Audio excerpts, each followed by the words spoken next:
from his studios in New York, it's time for Wake Up Call with Dan Tortora, where sports meets life.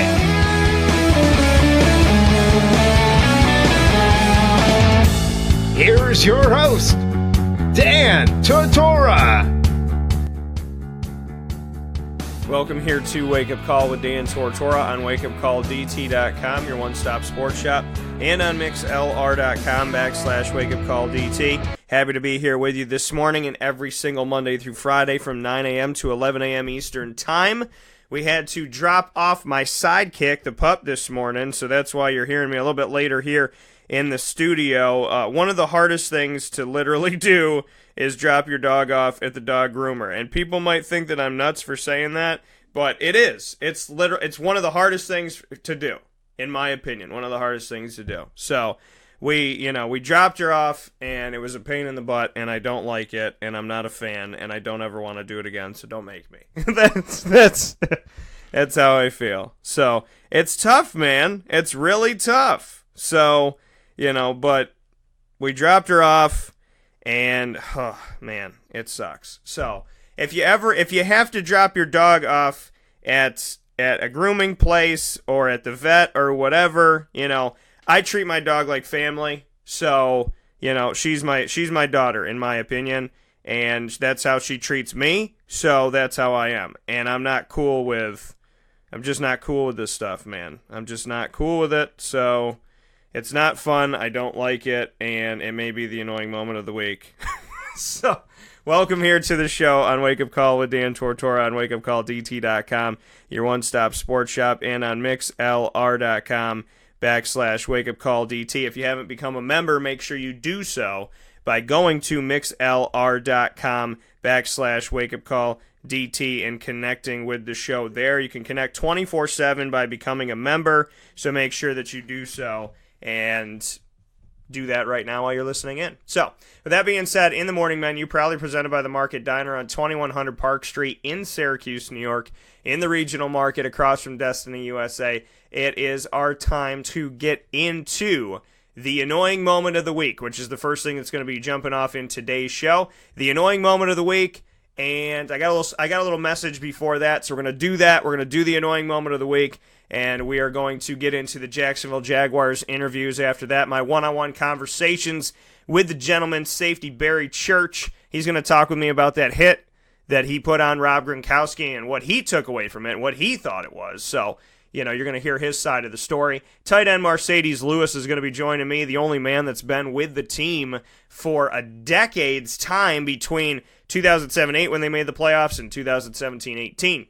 We're also going to hear from wide receiver and punt returner Jaydon Mickens and defensive tackle Malik Jackson. Malik Jackson always making it fun for me in the editing bay because he's very real, and I love talking to him. Malik, I got a lot of respect for. And wide receiver Marqise Lee is also going to be joining the show. After that, we're going to shift to the other side of that matchup that happened in the AFC Championship, and Matt LaPan, Patriots writer at Pro Football Central, and host of Patriots Central Radio, will join me to discuss the Patriots dynasty, Tom Brady, the Jaguars versus the Patriots, the Super Bowl coming up, and so much more. And then we will round out today's show with some conversation with my co-host that you always hear on Fantasy Football Friday. Mike Sofka is going to be joining me from the Pro Bowl down in Orlando. Mike Sofka and I are going to be speaking in just a little while. So, all of that's coming up on today's show. Thank you so much for tuning in and for being a part of the broadcast. You can catch Wake Up Call with Dan Tortora on Facebook at WakeUpCallDT, on Twitter at CallDT, and on Instagram at WakeUpCall_DT. So, happy TGIF, ladies and gents. Let's get into the annoying moment of the week right now. Dan Tortora proudly brings you... Is that for real? Are you kidding me? The annoying moment of the week. I really, honestly, I don't know how to respond to this. Presented by Carvel DeWitt, 4322 East Genesee Street. It's what happy tastes like. Do you have to be that crazy? I guess so.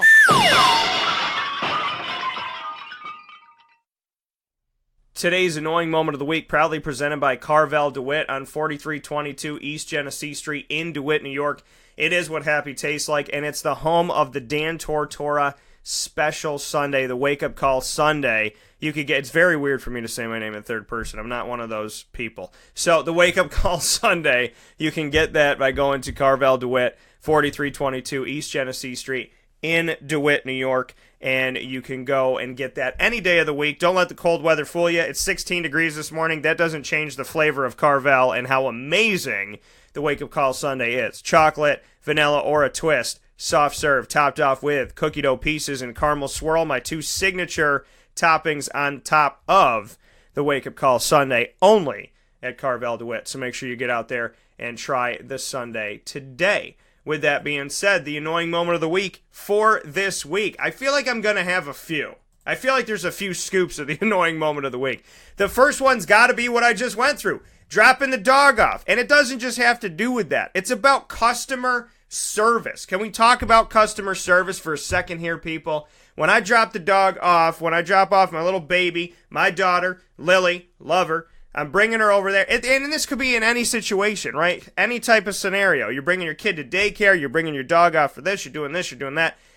Customer service. I walk through the door. The lady's like, yep, who's this? I was like, Lily. Who's Lily? Lily. She's like, Lily. I was like, Lily Tortora. She's like, ow. She turns and looks at the lady like, who the hell is this dog and why is she here? And the lady like gives her a nod or something. She's like, okay. And then she's like, she's mad at all the way through. We're going to shave her down. And I was just like, it's winter. You don't need to shave her down. She's like, we're going to shave. There's no other options. I was like, okay, sounds great. And she's just like, yeah, so that's what we're going to do. And we're going to do her nails. And I was like, just have some common courtesy, man. I care about this dog. I treat her like family. This is my little baby girl, okay? So you might have people come in here that are like, here's my dog, bye. But that's my daughter. So show Lily some love and some respect. But it's like you deal with people, right? And it's about customer service. And I've discussed this on the show before. Good customer service. Smiling, nodding, hello, how are you? Being real. You don't have to be fake, but be real. Be honest, be nice, be compassionate. Because no matter what type of job they do with Lily today, I don't ever want to bring her back there.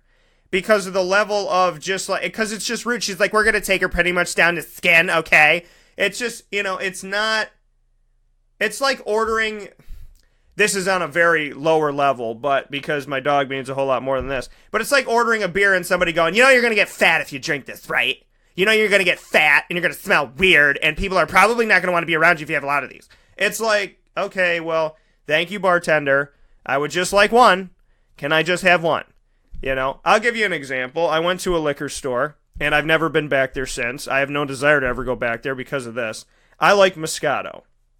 So I don't drink that much. I've never been drunk. I have no desire to be drunk because I want to have control over my actions and what I do. So I went to this place, and I was looking for Moscato. And for my wife, I was looking for Chardonnay or something like that. That's what she likes. So I'm walking around, and I said to this lady, can you help me find the Moscato? Because for some odd reason, liquor stores put it in 72 different places. They can't just put all the Moscato together. It's like, do you want Moscato from Moscato or Moscato that's Moscato Sweet, or the sparkling Moscato, or the Italian Moscato, or the Spanish Moscato? I'm like, how about a Moscato section?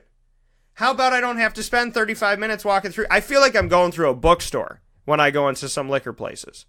When you go to a bookstore and you go to the sports section, but the sports book that you're looking for is not in the sports section, it's in new arrivals, but it's not in new arrivals, it's in new arrivals bestseller, then you have to go there. Then they don't have it there, so they have it in a display in the kids section, even though it's not a kid's book. That's how this feels. That's another thing about customer service. If you make it difficult for me, I don't really want to come back there and play your Tetris game every time that I'm there, even though I kick butt at Tetris. So I say to the lady, I would like some Moscato. She said, for your wife? I was like, no, for me. And she was just like, why? I was like, because I like Moscato. Why am I being investigated? I was like, I want Moscato, please. And her response, she was just like, well, you're a man. I was like, thank you. You saw that? You gauged that by what I look like. I appreciate that. I am a man. That's how Jesus and God, that's how they all made me. I'm a person, human being, male form. And she was like, she said to me, she's like, "What's wrong with you?" I said, "Ma'am, what do you mean?" She's like, "Well, you're not supposed to like sweet wine. You're not a girl." And I was like, "Okay, well, can you just help me maybe find the wine, and let's leave the opinions to thyself. Let's just move along."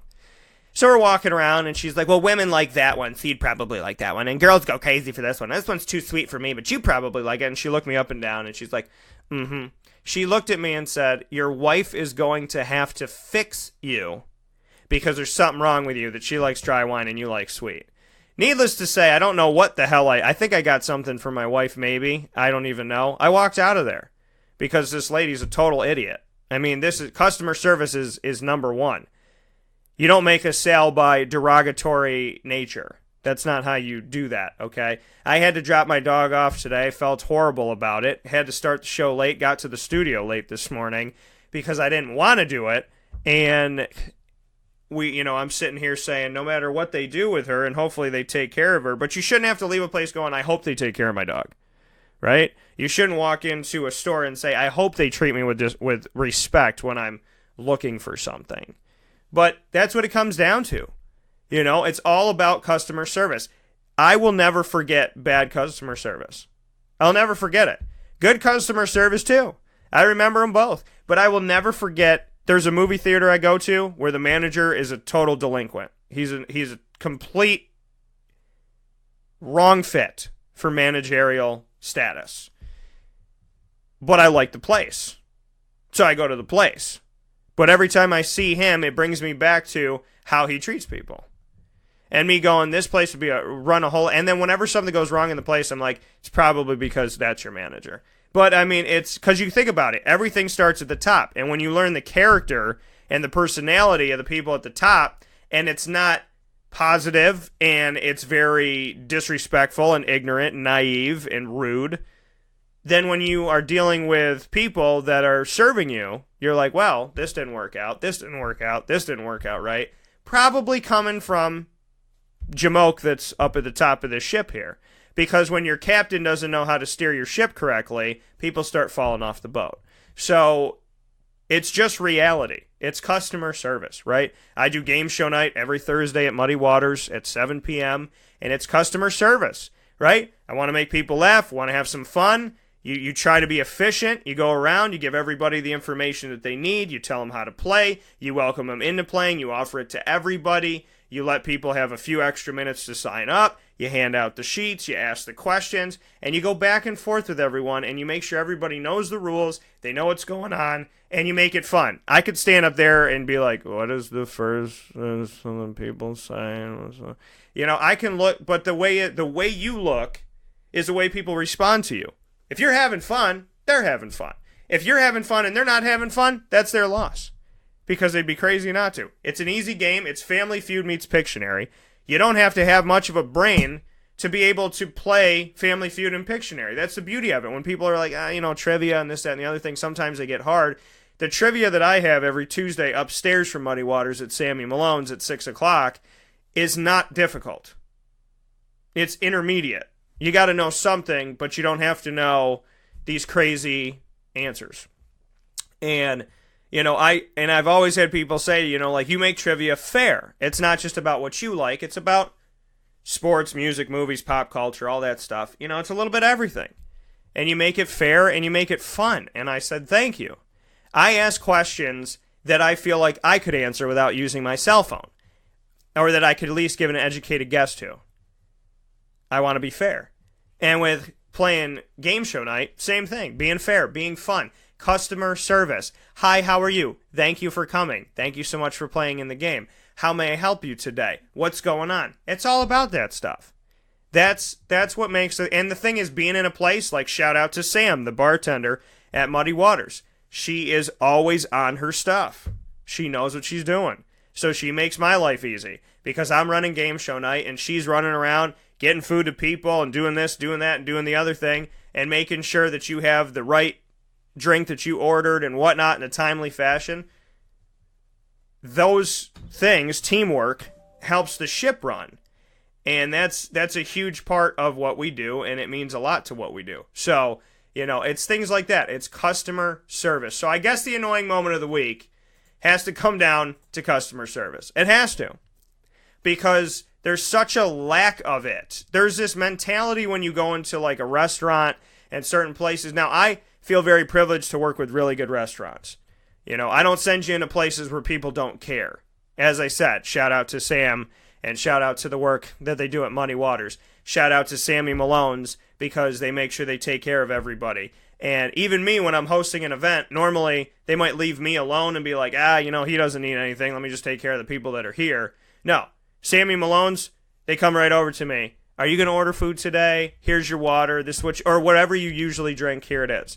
Utica Pizza Company, same digs. Market Diner, same digs. They make it happen. They do a good job. Wildcat, same digs. What do you need, Danny? We got you. So it's that type of atmosphere. Carvel DeWitt, I walk in there and it's like, hey, Dan, how you doing? How's things been? It's customer service, and that's just me bringing up restaurants and whatnot that I'm proud to work with and be a part of, but all of them. Lee's and Staggerwald. I walk in there and he's like, Dan, are you drinking the same drink? Are you getting your cheesesteak today? Because that's what I typically get when I go there.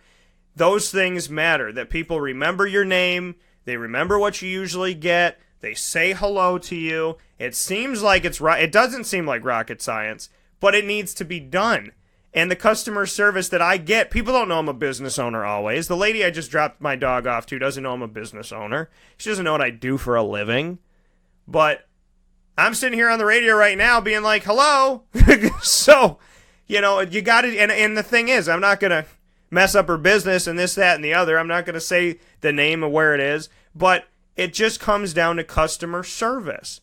And it comes down to respect. It's the annoying moment of the week because it's 2018 and we're supposed to leave the BS in 2017. And I saw a lot of bad customer service in 2017.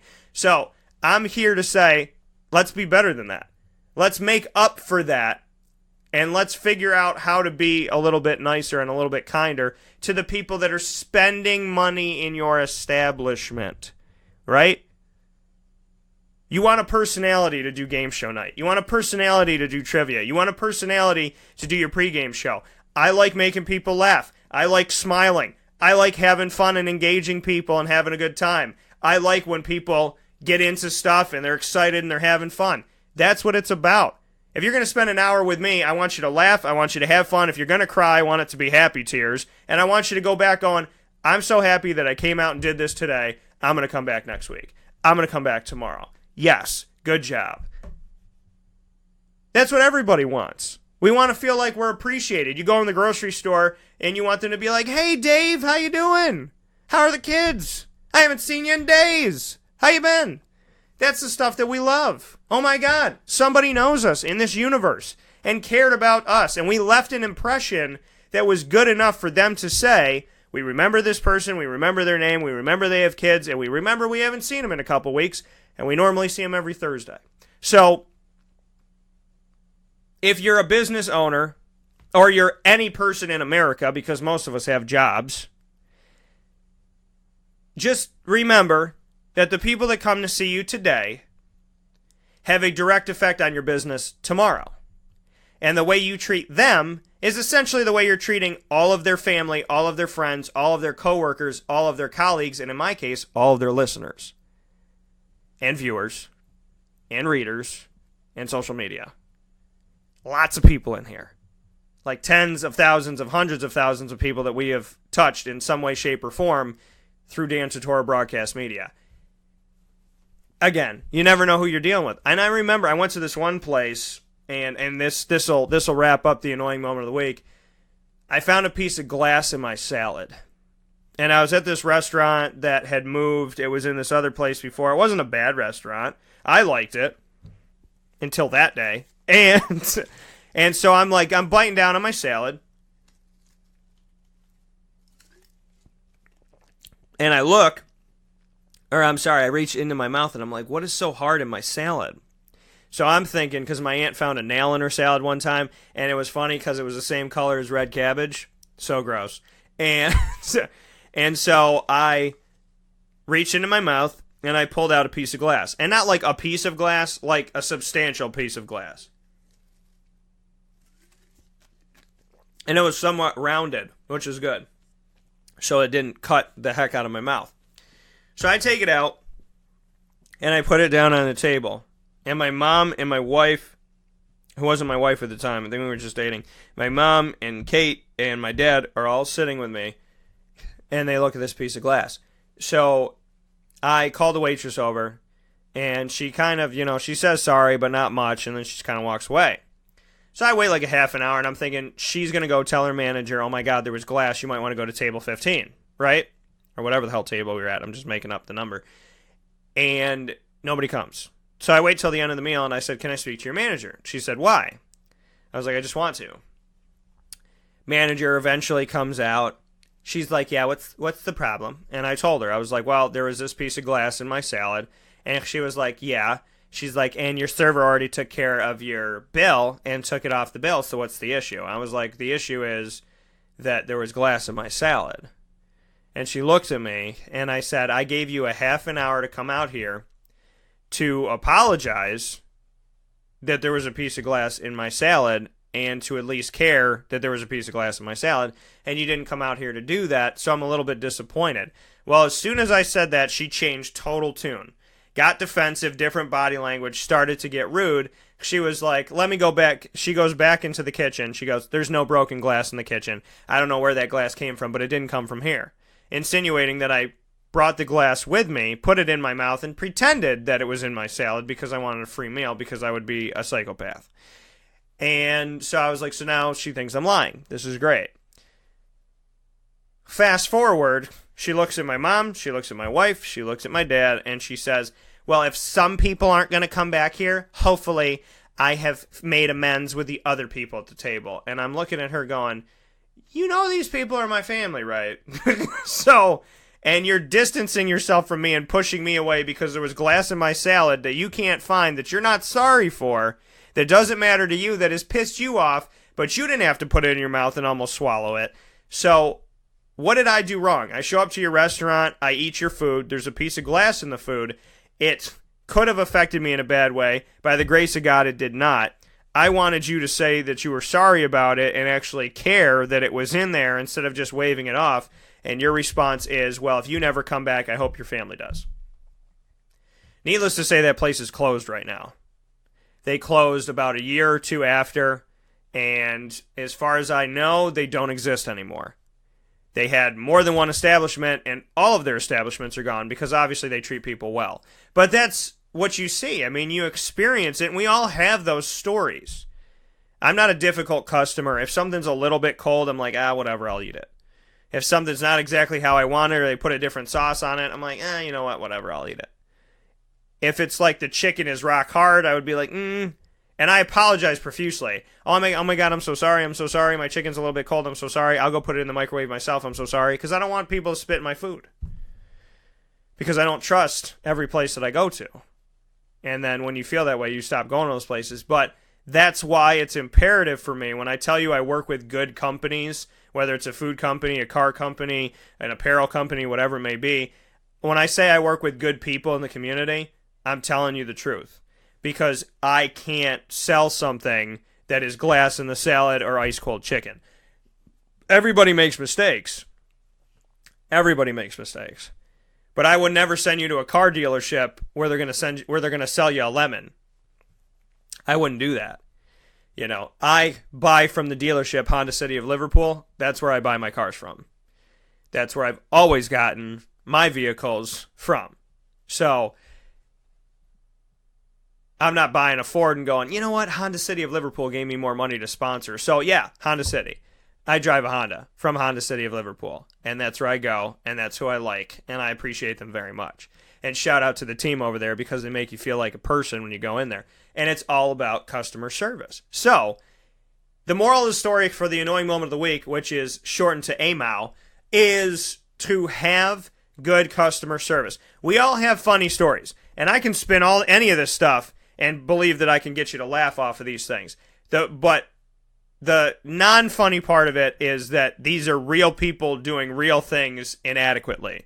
So to the lady that is currently taking care of my dog, please do a good job, please take care of her, and please get her home safe and sound. with that being said, I don't know if I will ever go back to your establishment. So let's do good this time and make me feel a little bit better about dropping my dog off with somebody that has not a great bedside manner. You don't want a doctor to come in and like, you know, you just come through surgery and stuff, and the doctor comes in and he's like, yeah, hey, how's everything? We're going to have to go over all your information here. But I got a couple more clients, so I'm going to come back in about an hour and a half. I'm sorry, what? You just came in here, sounded depressed, angry, and upset. I would like to know if I'm going to die. You know, I mean, that's the thing. I remember going through and I had to get a checkup, and they had to put me on the sleeping drugs, whatever the heck they are. I don't know what they are. So I wake up. The first thing I was like, am I okay? Am I okay? Am I okay? I was like, do I have cancer? Because I was nervous. And this lady, she's like, you know, when you're coming out of like anesthesia, when you're coming out of it, you have no idea that you were in it. You have no idea that people have been trying to wake you up for 10 minutes. All you know is that you're waking up from this deep sleep and you're finally coming to, and you have no idea. Like, you're learning that you have a body for the first time. It's like being a soul inside of that God just put inside of a body. And you're like opening your eyes and you're like, "Oh, I have legs. Oh, I have a chest? That's interesting." And so while this is all, and I'm like, I have arms. What are these? They call them hands. So I'm looking around. Your eyes are, you're just starting to like see reality again. And the lady's like, get him up, gotta get him up. Mr. Tortora, you need to lean up. Mr. Tortora. And I woke up after the lady probably had said it 27 times. And she looked at my wife and she goes, you need to get him up right now. And I just remember saying to her, do I have cancer? And she's like, you're okay. I said, but do I have cancer? She's like, Mr. Tortora, everything came back. You're okay. It looks like you're okay. I said, okay. Do I have cancer? And she looked at my wife and she goes, there's something wrong. Like, why is he? And she's like, you need to tell him what's going on. And she's like, no, sir, you don't have cancer. You're okay. But it's one of those things where it's like, you want to feel safe, right? You want to feel like you know what's going on. And I want a direct answer. Because I've been in hospitals before. I had mono in college. Shout out to one of my ex-girlfriends. And I got mono. They brought me into the hospital. They gave me a bunch of pills. They gave me a sheet to leave and said, you should probably, take care of yourself and get plenty of rest. They never told me what I was diagnosed with. So I was in school. Then I went back home. And then because of the HIPAA laws, my parents couldn't call, and I could barely speak because I had really bad mono. And I was trying to talk, and I had to tell the lady on the phone that my mom could get my records. They told me I had mono like 2 weeks after I had been to the hospital. So I had no idea what was going on with my body. All I knew is they gave me pills and sent me home. So it's like there's little things like you don't want cold chicken, and there's big things like going to the doctors, and there's that intermediate stuff about like leaving your dog to get a haircut or having your child get a haircut or whatever, and they all matter. They're all important. So have good customer service people. And you know what? I brought up Muddy Waters, and I brought up that we do game show night every Thursday. So shout out to the teams that played in game show night, and shout out to Sisterhood that took the championship last night. Every single week, we have a winner, and then it restarts. So if you haven't been there in 5 weeks, it's no detriment to you. Every single week you come, you get a fair shot of winning. If your team's really good, you might win 3-4 weeks in a row. It's about competition. So bring your friends, bring your family, coworkers, and colleagues, men, women, and children. There is no age limit, and there is no limit to how many teams we can have. Now, we suggest you only have 6 players on a team to make it fair, but we had a team that had 2 people that advanced to the championship round against 6 people last night. So, it just comes down to smarts, it comes down to knowing what you know and doing the best you can do. But a shout out to all the teams that played and a thank you to them. We're trying to grow this thing. Game show night is a very unique take on a night out in Central New York. It's not your normal. It's not something that you're used to. I created it out of thin air. I said I want to do a game show night, and I want to make myself the game show host, and I want to make it fun and interesting, but I don't want to do one game. I want to do a mix of stuff. And so Family Feud and Pictionary made a whole lot of sense, and we've been doing it for a couple months, and it really has seemed to catch on, and people have seemed to enjoy it. So, to me, it's about consistency. So make sure you come out every week that you can, and, the more weeks you come out, the better chance you got of getting yourself some gift certificates and Muddy Waters. We always have fun, as the ladies and the gentlemen that were there last night will tell you. We like to laugh. We like to have a good time. I'm happy that I had some positive energy and people that engaged that at game show night, people that are willing to, sit back, relax, and have a good time and try something different, try something new. So shout out to Sisterhood of the Traveling Pint Glass, is I believe what their name was. Very creative name. So shout out to them, shout out to Keeping It Fresh and Brotherhood, and everybody that has joined us over the weeks there at Muddy Waters. If you've never been, the time to be there is every Thursday, 7 p.m., Muddy Waters, 2 Oswego Street in Baldwinsville, New York. Big shout out to everybody that played this week, and a thanks to each and every single one of them, and to the Sisterhood. I told you, when you play in trivia and you play in game show night, you get free shout outs on the show, because it's things that I appreciate doing with the community, and this show is all about the community. So thank you for coming out, for giving your time and your money to Muddy Waters. We appreciate it very much so, and I love the fact that you played. Hopefully you enjoyed yourself, and we can't wait to have you back. So tell your family, friends, coworkers, and colleagues. You can have a different team every week. Maybe this week you come with your coworkers. Next week you bring mom and dad. The week after you bring a bunch of your friends.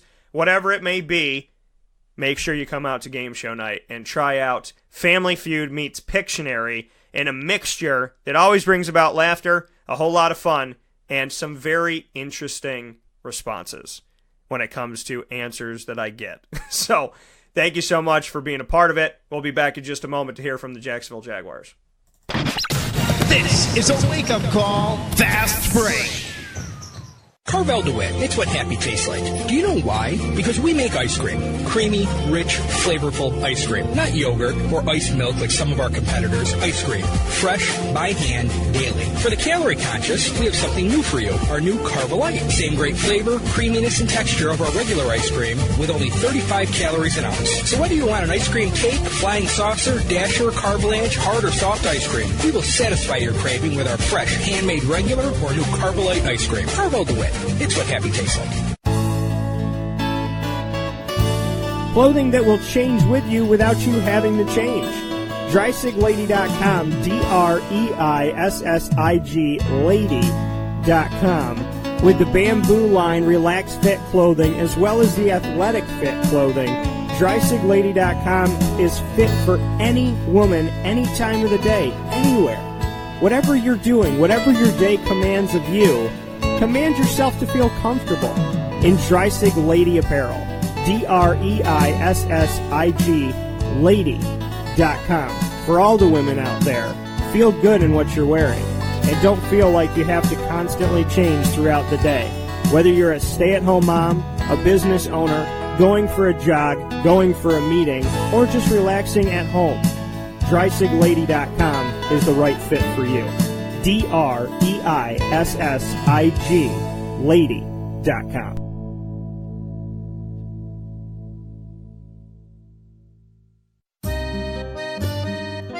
This is Lawrence Papaleo, licensed real estate salesperson for Gilbo Realty.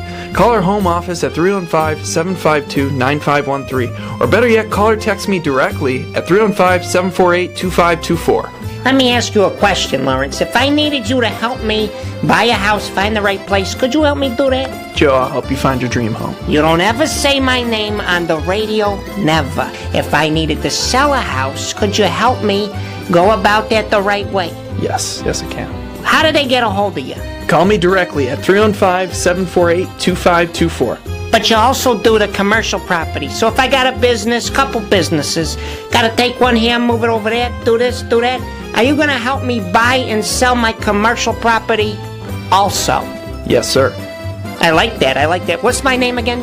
I have no idea. Absolutely, but they need to know your name, so give it one more time. This is Lawrence Papaleo, licensed real estate salesperson for Gilbo Realty. My phone number is 315-748-2524. Why don't you tell them your name one more time and that number so we can jot it down? This is Lawrence Papaleo. Call me or text me directly at 315-748-2524.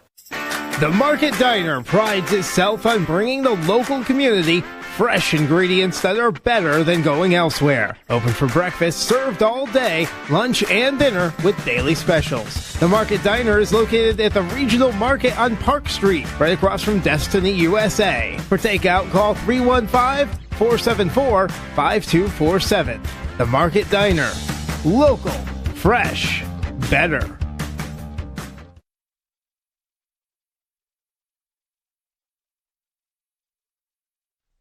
Welcome back here to Wake Up Call with Dan Tortora on wakeupcalldt.com, your one-stop sports shop, and on mixlr.com/wakeupcalldt. Here in the morning menu, proudly presented by the Market Diner on 2100 Park Street in Syracuse, New York, in the regional market across from Destiny USA. Make sure you head out there for the Dan Tortora special Belgian waffle cut in half, filled with bacon, egg, and cheese. It is my spin on the breakfast sandwich, and it is exclusively offered to you at the Market Diner. So make sure you go out and get it at the Market Diner. That is the Dan Tortora special Belgian waffle cut in half, bacon, egg, and cheese inside. You will not be disappointed. It is absolutely amazing, and I appreciate the entire staff and team at the Market Diner for helping me and allowing me to get that out there on the menu and put it together for you folks. So thank you so much for that. In the morning menu, proudly presented by the Market Diner. Next up on the docket are my one-on-one conversations with the Jacksonville Jaguars. As you know, throughout the season, I've had the opportunity and the privilege of interviewing the Jacksonville Jaguars all throughout the season. This is my 9th season of covering the team in some respect on site, going to the games.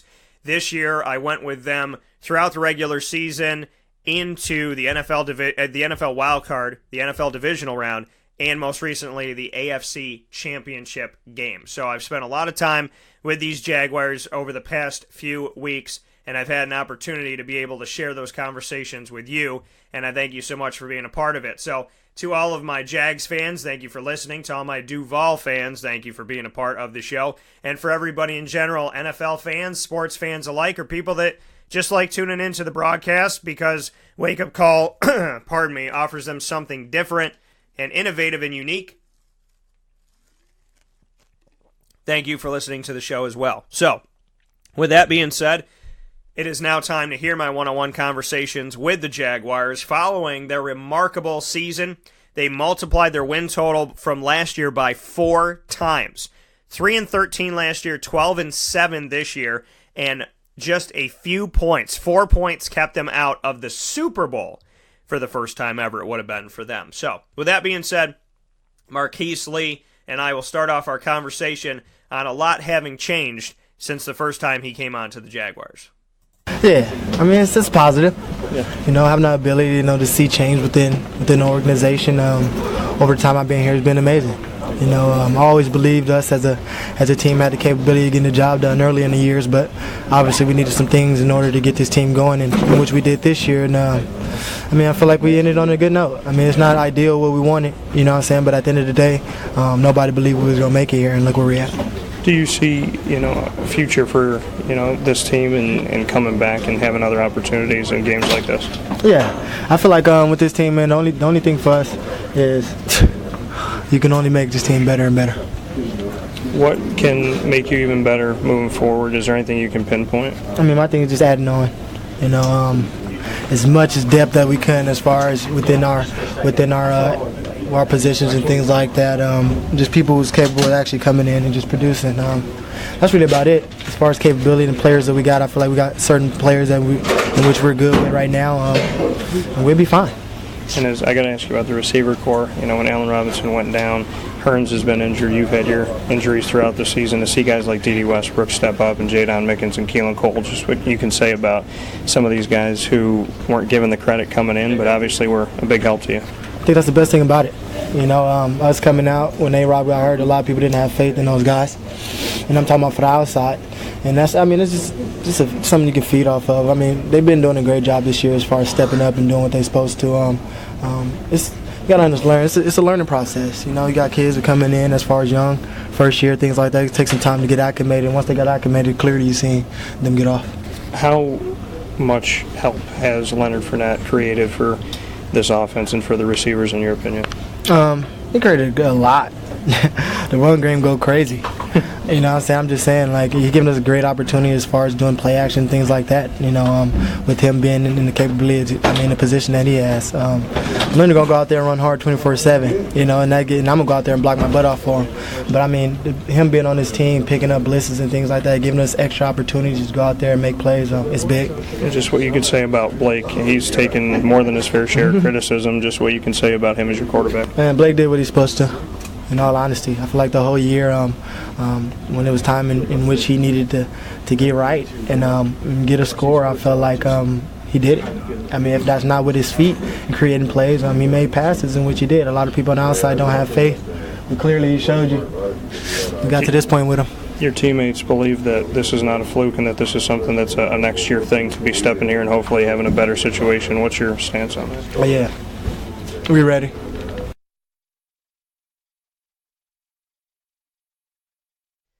That coming once again from Marqise Lee, the wide receiver of the Jaguars. And what did he just say? He said, plain and simple, Blake did what he had to this year. He said this year Blake did what he was supposed to do. He did what he had to do. And that's big words coming from a wide receiver that has been on a team that has struggled his entire time that he's been on the squad since coming from USC. So it has been no stretch of the imagination that you've had to take in to see the fact that this team has struggled. This Jaguars team has struggled for a long time, and the entire time that Marqise Lee has been on the team has struggled.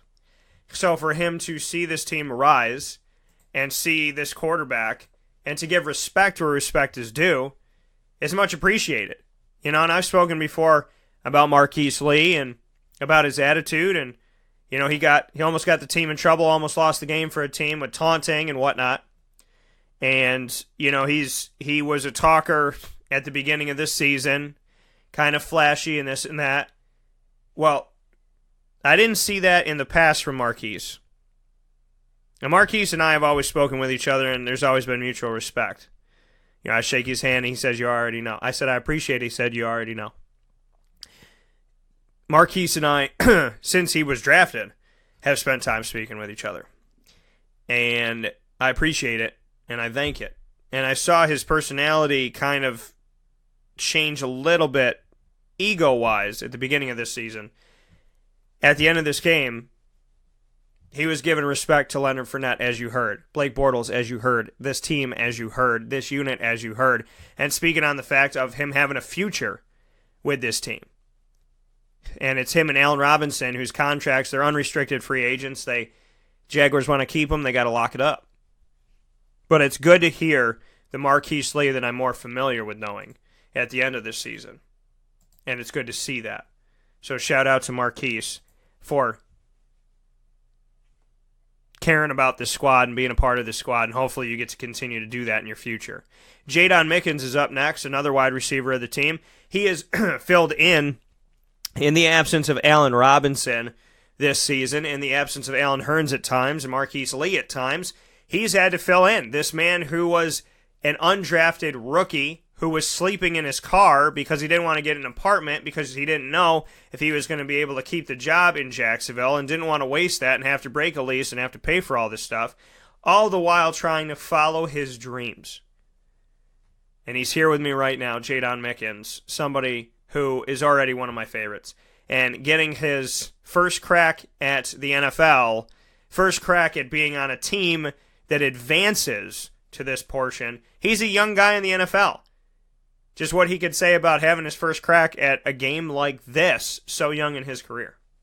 Man, it's like if we would have got blew out, it would have been a different story. But, you know, being ahead the whole game and, you know, having some penalties that's, you know, we don't too much agree with, but it hurts. It hurts to know that we were so close, yet so far. What can you say about some of those penalties? Because there were back-to-back offensive penalties, back-to-back defensive penalties. There's a lot of things that went on in the second half. Just which ones maybe stick out to you? Of course, the hit, and I'm an offensive player, and I believe that was led by his shoulder and not his head. The pass interference, Jaydon got his hand around, didn't alter it or mess with the offensive player at all for him to, a tug or a pull or nothing like that. He turned his body and placed his hand where the ball was falling. So those two really stood out to me as like just wow, like that's incredible. When they happen on that drive and end up like the Jalen Ramsey pass interference call, and then the touchdown ends up being right there. Just what you can say about how quickly things change, where there was pass interference and then there's a touchdown. Big time. Big time. When you give, a team, and I don't care what team, any team in the league, 60, 40 yards of free field position and then to the fringe red zone is, especially to Tom Brady, you're asking for trouble. And, I don't agree with it, like I said, but, at the end of the day, we lost and we just got to get back to work now. What can you say about Blake? He's been criticized all season long, and he's fought hard all the way through, and the team was leading the whole game until 24-20 after 3-0. Just what you can say about how he played, no matter what people say on the outside. He played like a leader. He played like a leader all year, no matter the ifs, the ups and downs, the negative, the positive feedback that people say. But what goes on in here is a guy that's going to lead by example. He's going to put everything out for us. He's a dog. He's going to come in and he's going to fight for every inch, just like the last one. He's putting that ball up for a deep ball shot in the corner. He's going to fight for everything. So, just by him playing for not only, the organization, Jacksonville as a city, he's playing for his brothers. And, I respect that man to the utmost for that and can't wait to see what the future has for him. And as far as you and guys like Corey Grant getting opportunities in special teams and then seeing him offensively, just what you can say about, despite the loss, how Corey was involved. I was excited for Corey because, me and him were known as special teamers, if you must say. So, seeing him actually going out there on offense and, giving a spark and opening this game up to where we are in a great position to win is phenomenal. And then his opening kickoff, he got hit at the 15-yard line and still managed to get to the 20-25 was awesome in his own right. So he definitely had a big spark, and I'm excited to see where his production, his growth continue to go. That coming from Jaydon Mickens, wide receiver and punt returner for the Jacksonville Jaguars, and a huge steal for them. Him and Keelan Cole, big-time steals. Josh Lambo as well.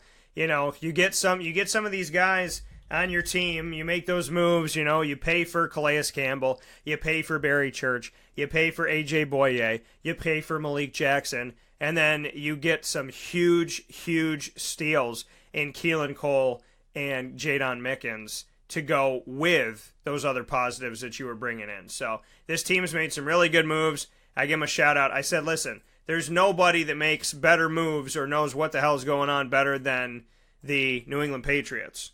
But I will say that the Jacksonville Jaguars, they're putting themselves in a place right now where whoever is doing their scouting, their researching, and setting things up and making these moves is impeccable at their job. So big shout-out, big credit. Because people say, how are the Patriots so successful?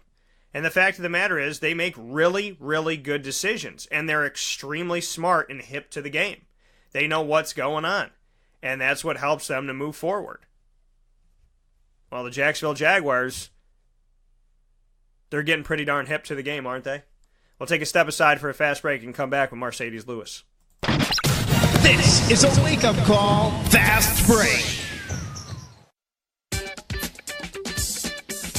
Hey, Wake Up Call listeners, this is Tom Taylor, owner of Sammy Malone's, located at 2 Oswego Street in Baldwinsville, New York, overlooking the beautiful Seneca River. We proudly open our doors to you 7 days a week, beginning at 11 a.m. daily, with free parking. Whether it's game day, after-work drinks, or a meal with family and friends, we are honored that you come visit us. Call 315-635-5407 for parties and catering. I'll see you at Sammy Malone's, home of the best sandwich in Beeville.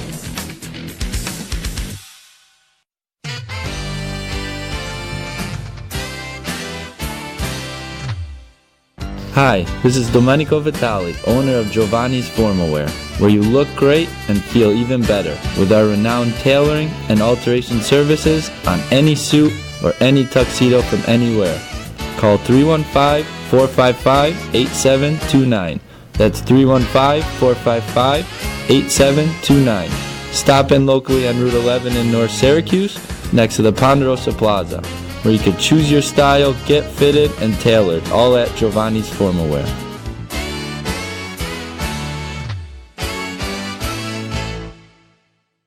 I'm George Townsend of Honda City with some good advice when buying a new car. The true cost of owning a new car is determined by the appraised value when you trade it. No vehicle appraises higher than a Honda. Next, look for low APRs and deep discounts. You also want low maintenance costs and great fuel economy. That's why my advice to you is to buy a new Honda. Looking pre-owned, visit our Honda Certified Used Car Center. Honda City, 7140 Henry Clay Boulevard, Liverpool, or HondaCity-CNY.com. It would be a pity if you don't shop at Honda City.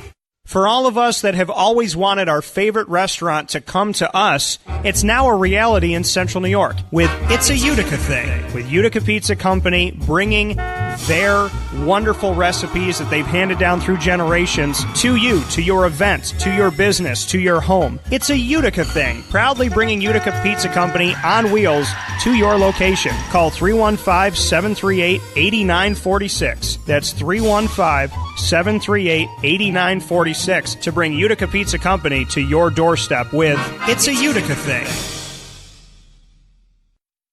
Welcome back here to Wake Up Call with Dan Tortora on wakeupcalldt.com, your one-stop sports shop, and on mixlr.com/wakeupcalldt. Here in the morning menu, proudly presented by the Market Diner, every Monday through Friday from 9 a.m. to 11 a.m. Eastern Time, giving you the topics of the day. We are getting into the Jaguars, continuing to go on the prowl, as we always do, in a signature piece, a segment on the prowl that used to be here on Wake Up Call. Well, it's still here, but it used to just be a segment on the prowl. It's since expanded from being a simple segment to being one-on-one conversations with the Jaguars and having its own page on the website. So you can go to wakeupcalldt.com, click on the On the Prowl page, and you can read articles that I've done about the Jaguars. You can listen back to shows and all of the one-on-one conversations with the Jacksonville Jaguars like I'm having right now here on today's show. And you can watch videos that I've done with Jacksonville Jaguars content. So there is an On the Prowl page dedicated to my Jacksonville Jaguars coverage, and exclusively my Jacksonville Jaguars coverage, right on wakeupcalldt.com, and I implore you to listen in, and I thank everybody that has done so and truly appreciate it. With that being said, it's time to continue on the prowl with my conversation with Marcedes Lewis, speaking on the positives he's taken from this year. Oh, amazing, resilient, man, very resilient, and, you know, did they do anything to adjust? The environment that we created was all about competition, and that's something that I hadn't seen since I've been here, from top to bottom. You know, we were competing every day, and you know, that was a big reason why, you know, we got to this point. So, bring me into the ups and downs of the emotions from catching that first touchdown to standing here now a few points short. It's tough, man. It's tough. It's that's how this league is, you know. And you always want to kind of stay even keel about it, but it's inevitable for you not to feel a certain way.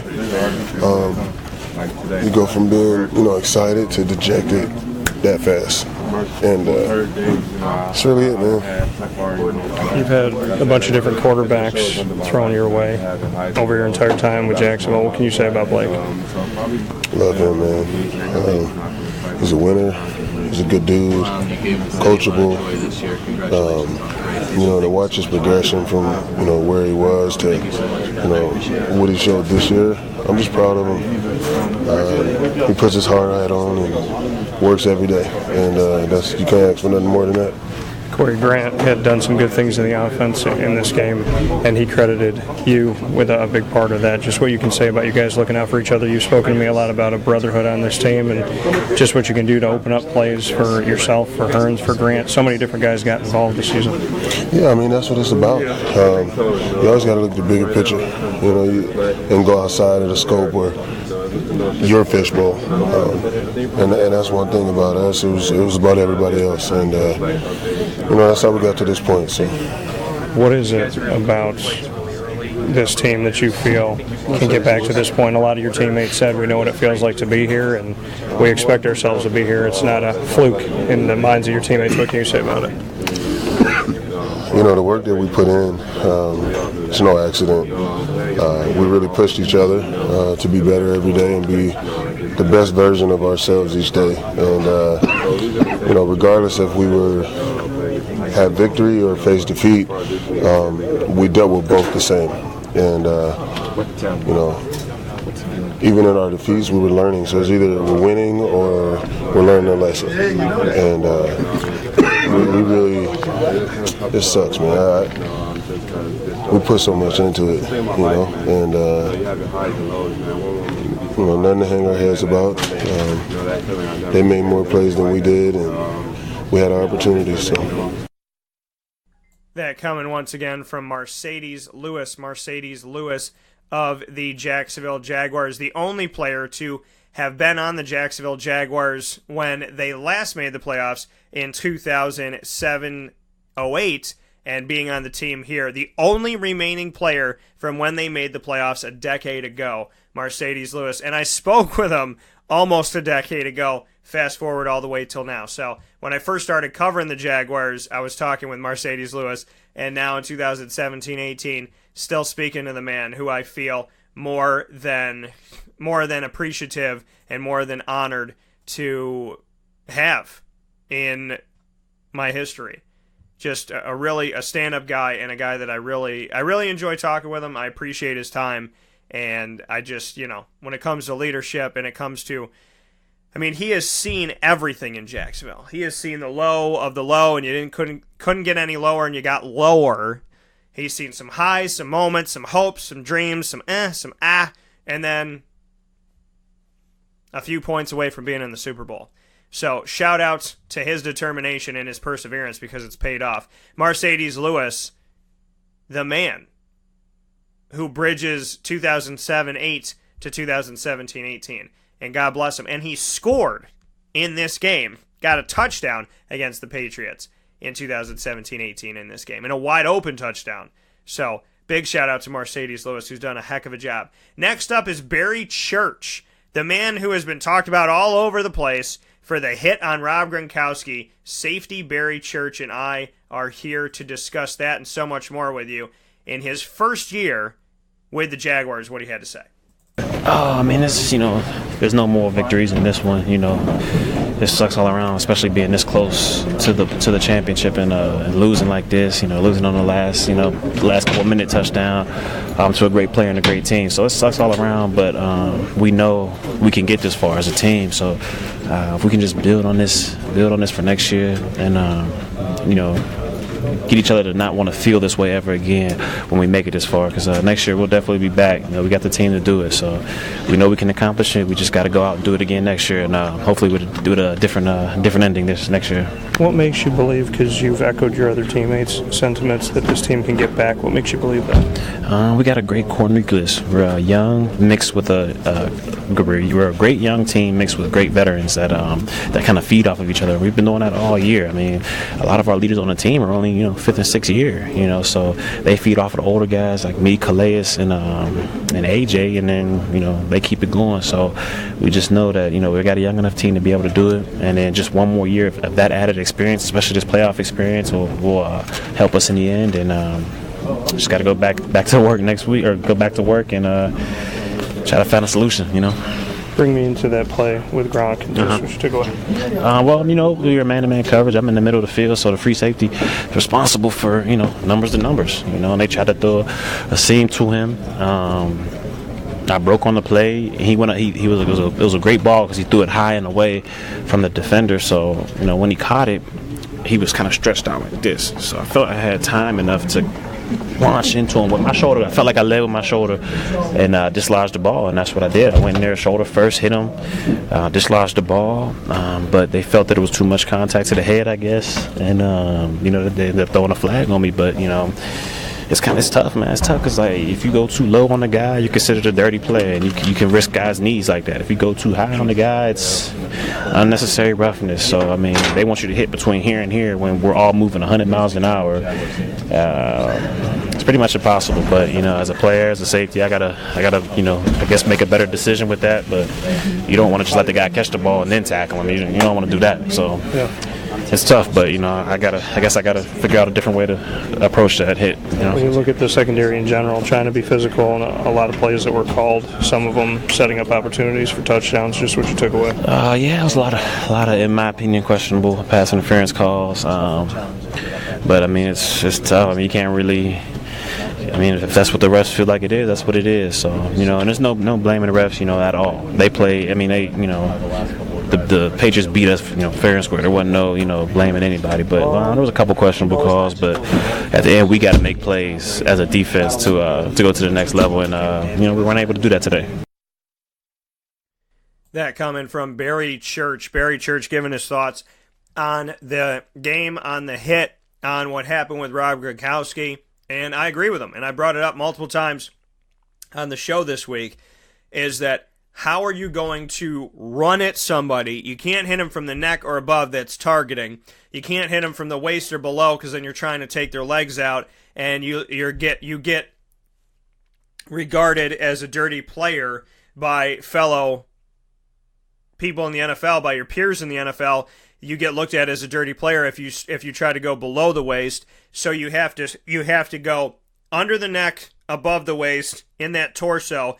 Hit it perfectly, hoping that the guy doesn't shift his body, lean his head down, move in any way, shape, or form, and stays completely still for you to come at them running, like he said, 100 miles an hour. And these guys can get up pretty damn fast, 20, 30, 40 miles. They're coming at you.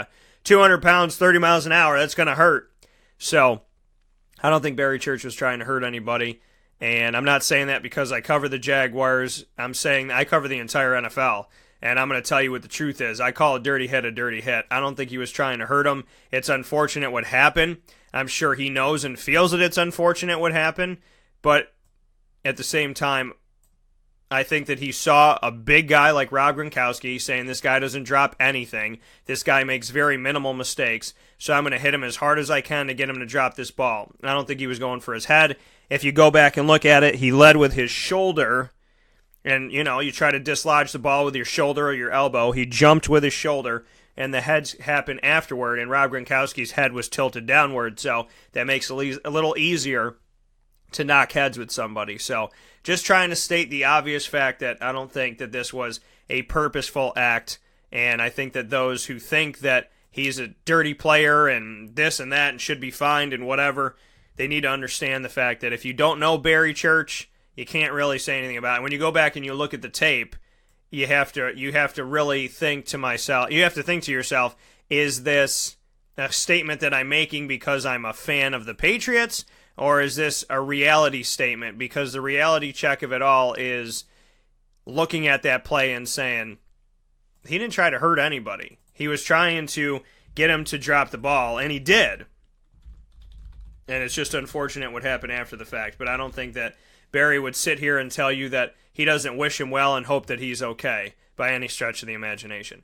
The final conversation is my conversation with Malik Jackson, somebody who I always love sitting down and talking with, and his takeaways in his first 2 years in Jacksonville, just what he's seen from this team.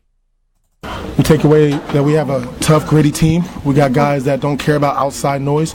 We have a quarterback that can go from being questioned by his own fan base, being put down by his own fan base, and everybody outside just to come in and prove everybody wrong and stick with us. We proved that we're an elite team in the AFC. We could take down all the big dogs, and we proved that we're meaner than a lot of other teams. So, if you're asking me what I'm looking for in that after this loss, that's what we take away, but it's a f***ing loss. When you look at Blake Bortles, like you said, he's taken his more than his fair share of criticism. Just what you can say about him as your quarterback and the fact that he has created opportunities for this team just as much as the defense has, and special teams. You guys have all kind of come together to do what you did this year. Man, the most thing I can say about that man, he's a competitor, he's a baller, and he's put himself in a beautiful position to take care of his family after this season. So I hope we can keep him here. He's going to help us go where we need to go. But I'm so happy for that man and what he's done for not only himself but for this team, because we couldn't have done it without him.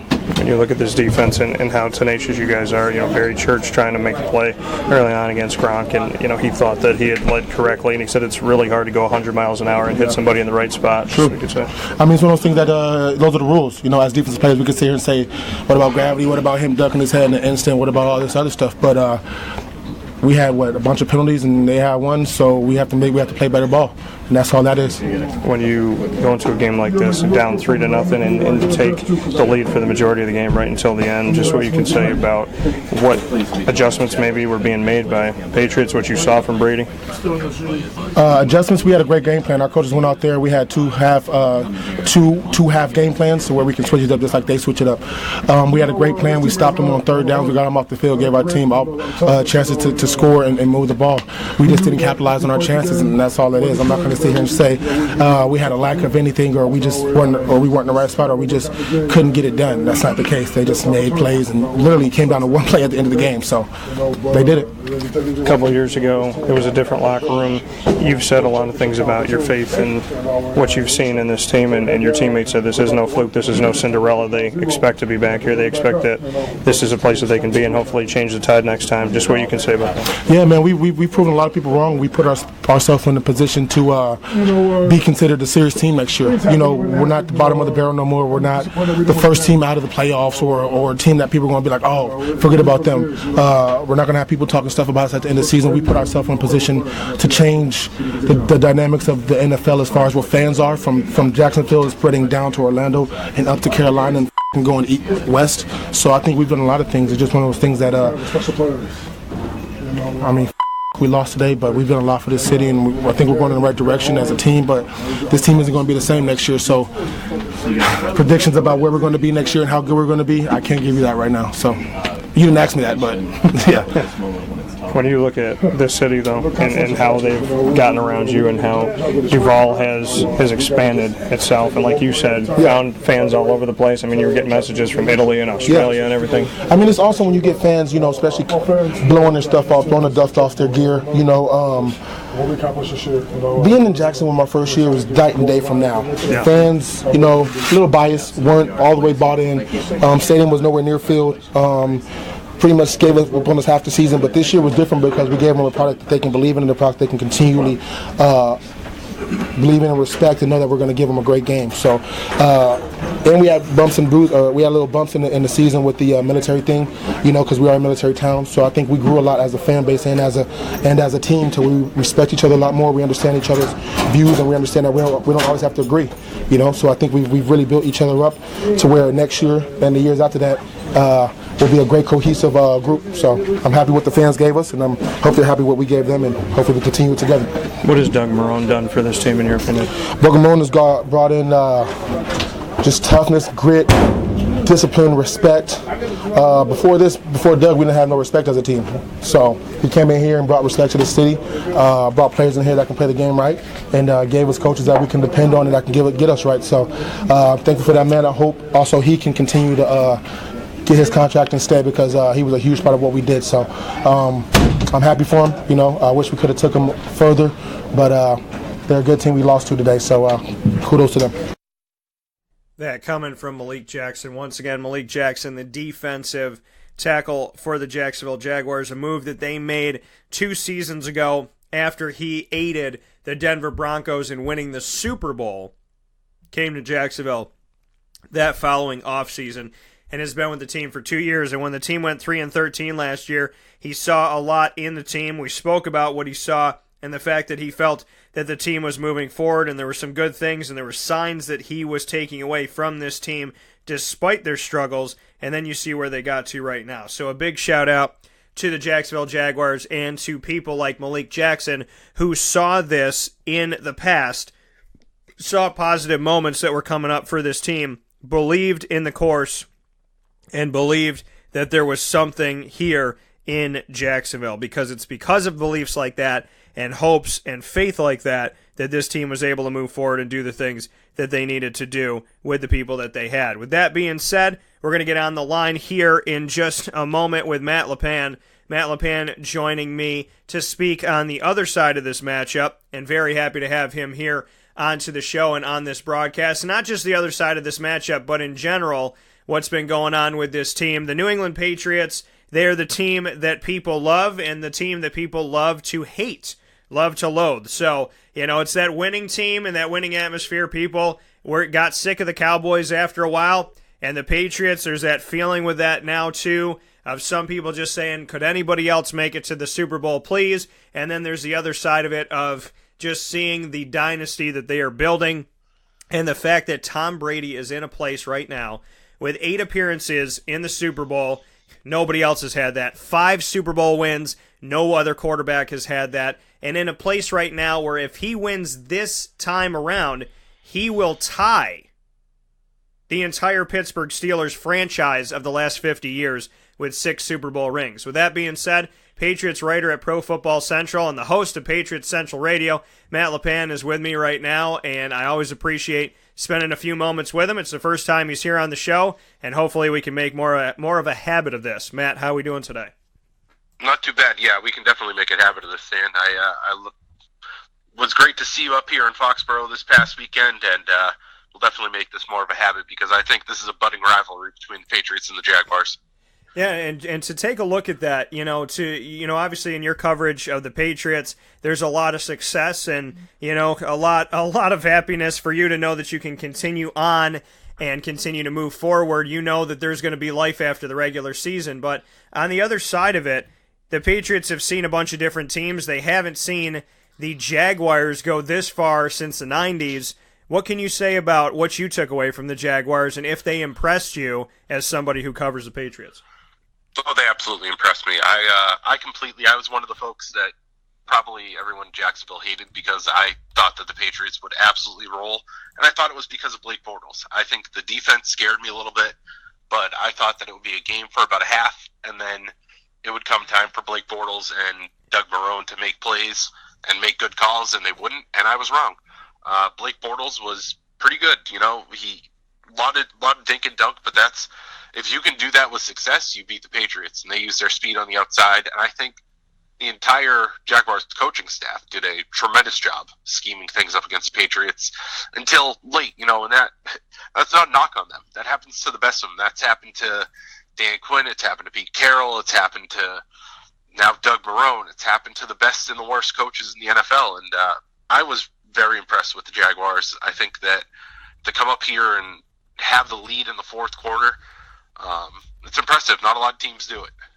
And there's a notion, speaking here with Matt LaPan, there's a notion that the Jaguars don't have what they need, a.k.a., not having a quarterback in Blake Bortles, not somebody that they can trust in and somebody that they can have faith in. There was a lot of outside noise about Blake Bortles. Now, I've been a supporter of the post-Blaine Gabbert era, giving Blake Bortles a fair shot. He was told when he was at UCF that he had no business being in the Fiesta Bowl, and they went there and took total care of not only Baylor, but of the nation's thoughts on what UCF was and what they could do in that big-time bowl game. Then he moves forward. He's in the top 5 picks. He goes to Jacksonville. All the conversations about Johnny Manziel, and little to none of it is about Blake Bortles, who goes and plays in the third game of the season for the team. He sat out the first 2, Chad Henne starting, and then it's been Blake all the way through, and he has been able to stay healthy, knock on wood, to play 14 of 14 games as a rookie, and then play all 16, and then the 3 in this playoff series that they had from the wild card all the way through to the championship game. Yet, for everything that he has done and for the moves he's tried to make, and the notion that he's had 3 different offenses in 4 years, and 75% of the time he has to learn a different nuance, there's still been a lot of outside noise, a lot of outside hatred, and he's been the butt end of a lot of jokes. Did he show you anything in this game to make you take a step back and say, you know what, maybe Blake Bortles is a little bit better than people have expected of him? I've always thought he was better than people say. I don't think he's, quote-unquote trash, like Jadeveon Clowney says, or, I want to make him look like Blake Bortles. I think that's always been, it's funny to hear other players say it, and then he goes out and beats them, this year at least. I just don't know. I like Blake's game. I don't love it. I don't know if he can lead this team to a Super Bowl without a little more help on offense. So I think that if he does what he did in this playoff run, where he just protects the ball, kind of check down, do those things, I think that they can have some success. I think they need a few more pieces around him, and their defense needs to grow up a little bit more for them to be able to do that, a la, the first half of this Patriots run where, in 2001, Tom Brady was a game manager. If Bortles is going to be that, that's great. But I think that, it wouldn't hurt for them to look for a little competition for him, because there's not a whole lot pushing him from behind. I don't think they need to take a quarterback in the first round, but I think a little competition wouldn't hurt him, wouldn't hurt his career. And I think that they need to go out and they need to secure him some legit weapons on the outside. I know that they had Allen Robinson, he went down, that's unfortunate, but they never really seemed to click as it was. When you look and you see Allen Hurns, Marqise Lee, Keelan Cole, D.D. Westbrook, Marcedes Lewis, he played well, but he's 100. He might have been there. Was he there for the expansion? It sure feels like it. And he's been there for a very long time. He's spent over a decade with the team, yeah. So I think that if they want to stick with him, they need to surround him with better talent. And then, rely on that defense. But I think that a lot of the hatred should go away after this playoff run. He didn't play great in the Buffalo game or even really in the Pittsburgh game, but he came out and he played a great game. He executed the game plan just about to perfection and just came up that little bit short. Yeah, and speaking here, on Wake Up Call with Dan Tortora, I'm proud to do so with Matt LaPan. Matt LaPan, you can find him as a Patriots writer at Pro Football Central and the host of Patriots Central Radio. To look at this team on the other side of it, like you said, with the Jaguars, a little more work to do, and I don't disagree with that. I think that, Blake Bortles, obviously, they have to decide, do they want to keep Allen Robinson? Do they want to keep Marqise Lee? They don't have too many free agents out there this season, unrestricted, that they have to be concerned about. But the nucleus you keep together. When you have this much success, you try and keep everything together and then make a couple moves here and there. You work on the offensive line, left guard, right guard, do some things like that, get some more depth in receiver and secondary and whatnot. But there is a lot of good to be said. Or find somebody that's going to be good against the run on that run defense that struggled a little bit for the Jaguars this season, to find someone in the draft that maybe you don't have to pay too much for to bring in that can be an immediate success. In this game, there has been the conversation of 1 penalty for 10 yards, 6 penalties for 98 yards. The Jaguars had a pass interference penalty on top of the unsportsmanlike conduct, the roughness, unnecessary roughness penalty that was called on Barry Church on the hit on Rob Gronkowski. Now, previous to that, the drives for the Patriots in the first half were a field goal, a punt, a punt, a punt. And they were on their own 40-yard line before they got 47 yards of penalty that put them on the Jaguars' 13. They struggled to move the ball, and even on that first drive were held to a field goal. They couldn't really move the ball against the Jaguars in the first half until the penalties came. And in the second half, when the penalties came, it helped out again.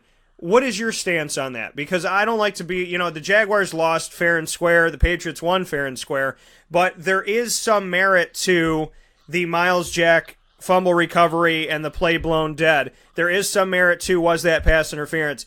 And there is the side of it with Barry Church of saying, listen, he's a big guy, I'm trying to hit him, I led with my shoulder, I'm not trying to hurt his neck, I didn't want to go below the belt because I don't want to be marked as a dirty player.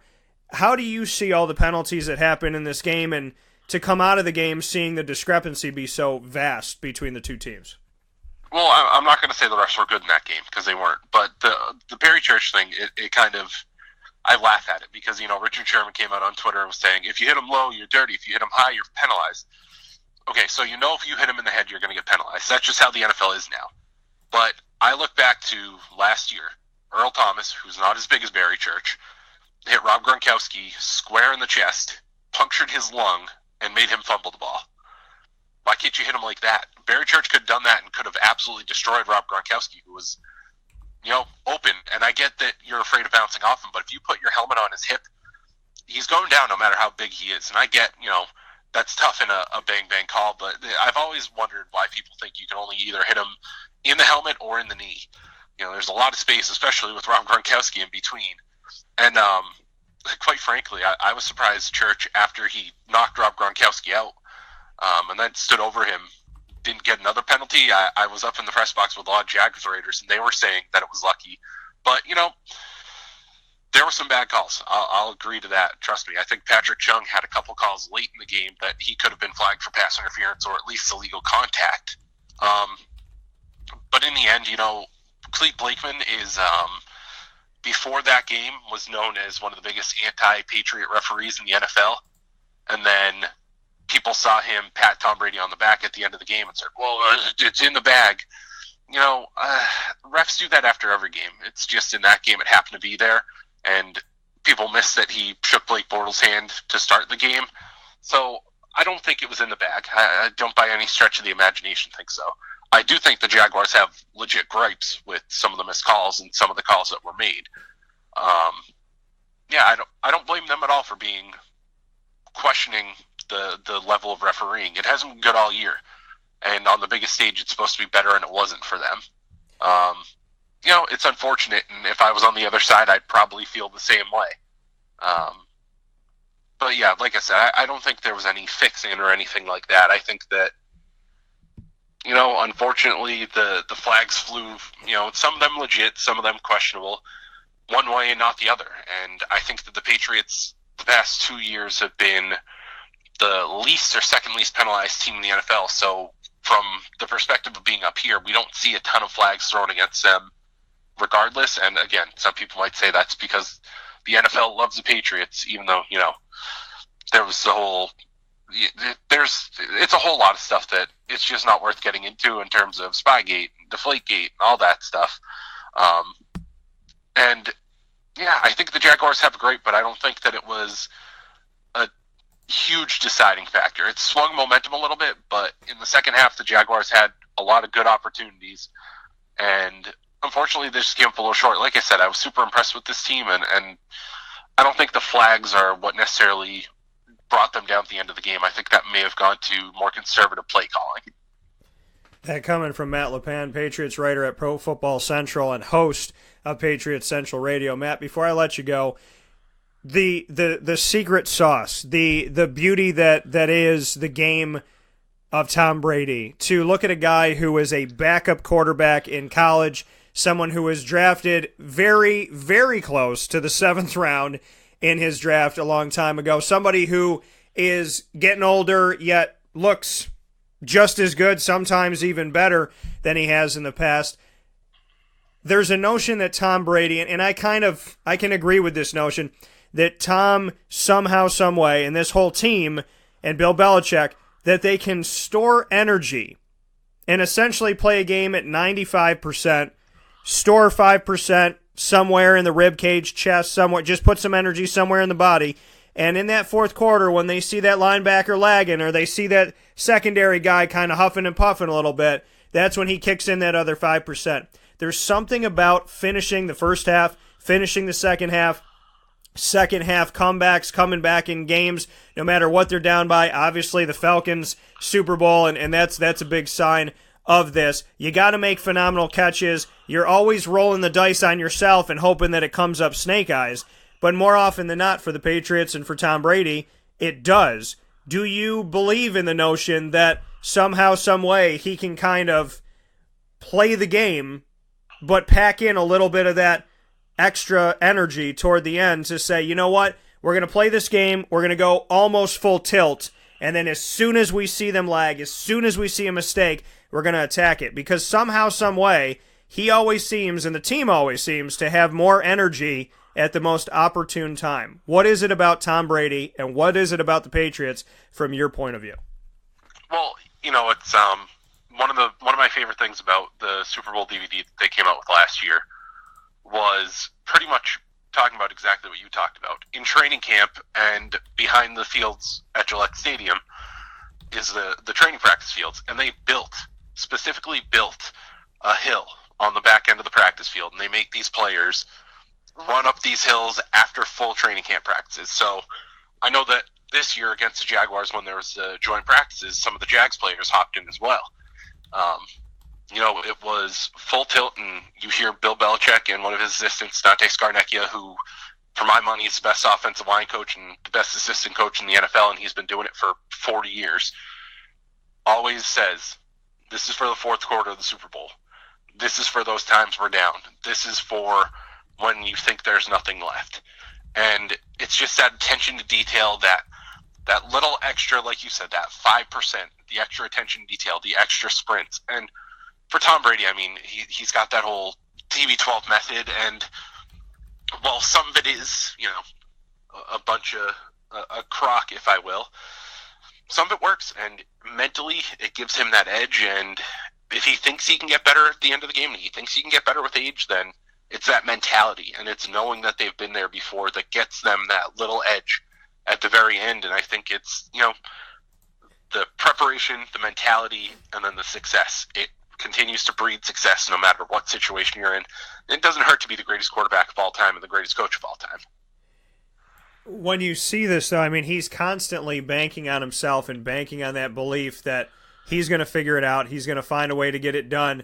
I mean, as somebody who covers the Patriots as devoutly as you do, is it nerve-wracking? And do you kind of look at it and say, Tom, you've been rolling this dice for a long time, and it keeps coming up snake eyes. It keeps coming up in your favor, but maybe, just maybe, that's not going to happen someday. I mean, it's easy to see that he's been successful for so long that you could keep rolling that dice and believe that it's gonna keep coming up the way that it needs to come up, and you're going to get exactly what you need to continue to, beat the Vegas table.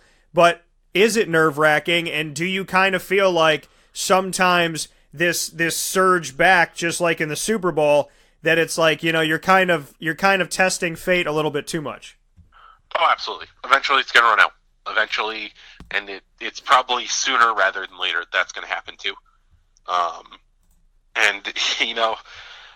one of the people who I'm kind of jaded because, I've known almost nothing but winning in terms of my young adult and into my adult life with them.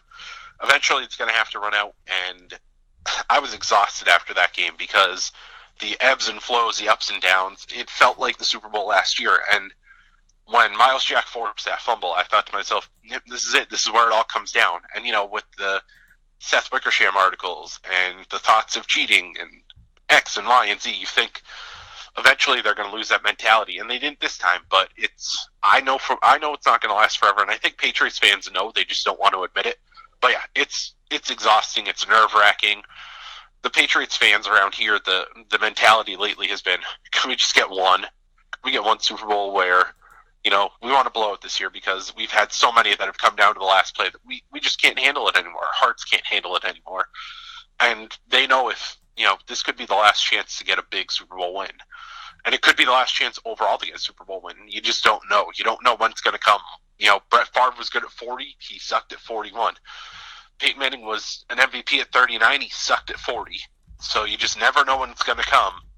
Tom Brady wants you to think he's going to be this great until 45, but Father Time waits for no one. So it's always in the back of our minds. We just don't like to admit it up here. Yeah, and that's the thing is, when is time going to run out? But like you said, you've known really nothing but success, and he has bred so much success with Bill Belichick and company that the feeling is it will continue to this day. The last thing that I want to speak with you on here, Matt, is just what you could say about, how the environment is around there. I mean, walking into Gillette Stadium, for me, I've been in a bunch of different stadiums. Walking into Gillette, seeing my shadow on the ground as I'm coming into the stadium and going into the media side of it, all I could think in my head was the words, this is a business trip. This is all business. This is a business trip. Nailed it. And just bring me into, because I felt it coming into the building, but you and I have been in the building. There's a lot of people that haven't been in it or haven't been in the scope of being in the press box and coming in in suit and tie and, going into, the studios and whatnot. Bring me into that, because I felt that from the moment I was about 10 steps out of the building, I felt this is a business trip. Just what you can say about that. Yeah, it's business, and, a lot of teams speak of that, too, because they come in, kind of back roads from Providence, Rhode Island, and they're driving through neighborhoods, and all of a sudden, here come the lights of the stadium. And you just feel that difference.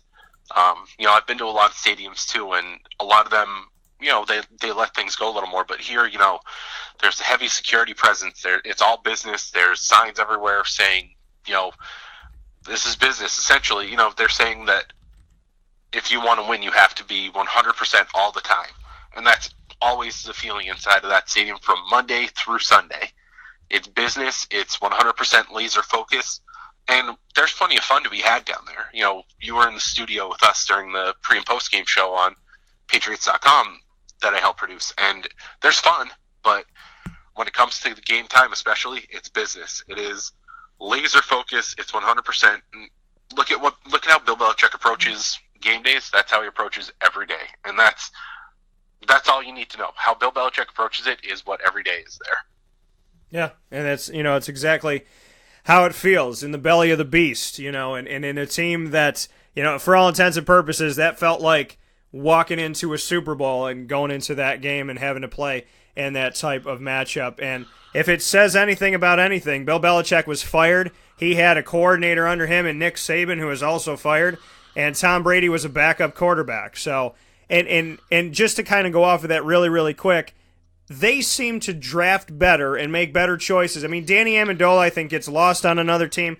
Wes Welker did get lost on, elsewhere. When they bring these guys in and they're getting them through drafts, they're getting them through free agency, they're calling James Harrison and saying, hey, man, come and play for us and have some fun.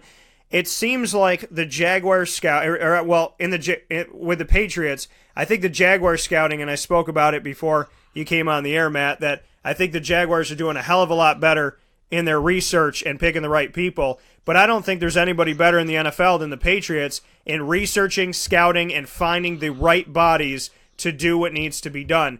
What can you say to that, and what type of information can you give to that of covering this team on how they just seem to bring people into the building and 99% of the time make the right choice?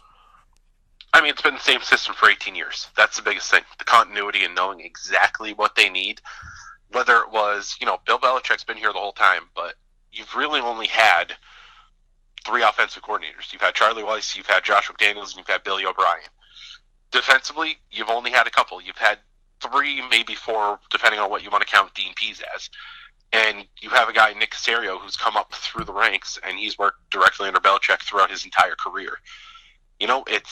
It's knowing exactly what needs to be done, exactly what button needs to be pushed, and following in line with Bill Belichick. I don't think there's anyone better at knowing what he wants out of his players and what he demands out of his players and who will bring it than Bill Belichick. And, that sounds like the biggest homer honk answer, but I've worked on other teams, and, there's new GMs every couple of years. There's new assistant coaches. There's new this, there's new that.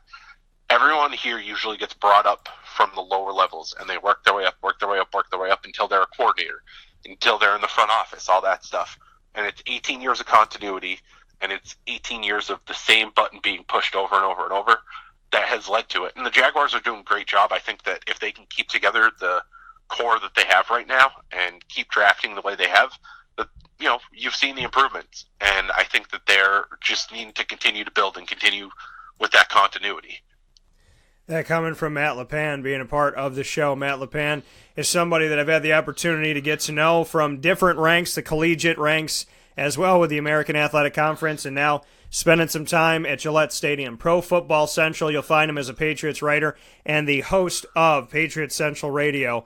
Matt, as always, I appreciate it. Like we both said, we'll make more of a habit of this and make sure that we're speaking a lot more and sharing our thoughts back and forth, but thank you for everything and for giving me the gold card VIP treatment at Gillette, and I look forward to talking with you soon.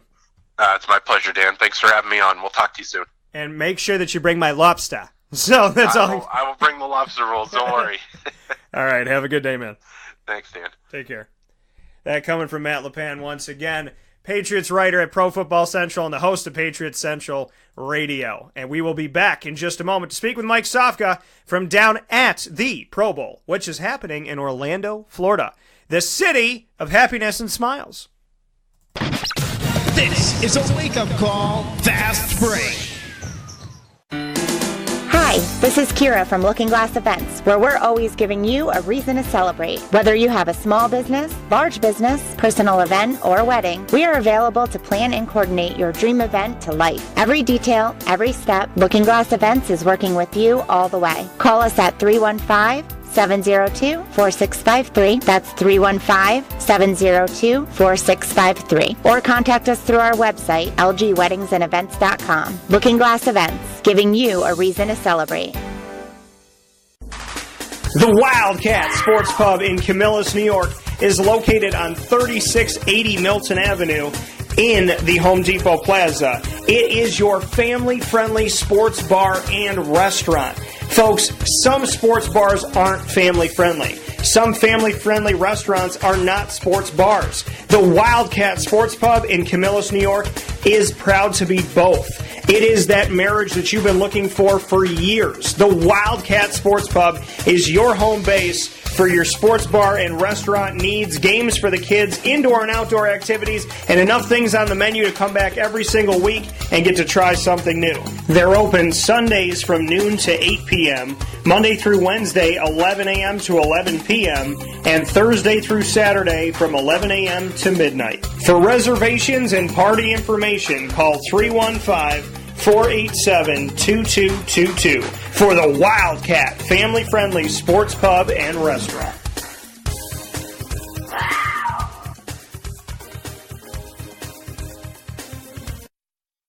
Welcome back here to Wake Up Call with Dan Tortora on wakeupcalldt.com, your one-stop sports shop, and on mixlr.com/wakeupcalldt. Happy to have you here on the broadcast every Monday through Friday from 9 a.m. to 11 a.m. Eastern Time.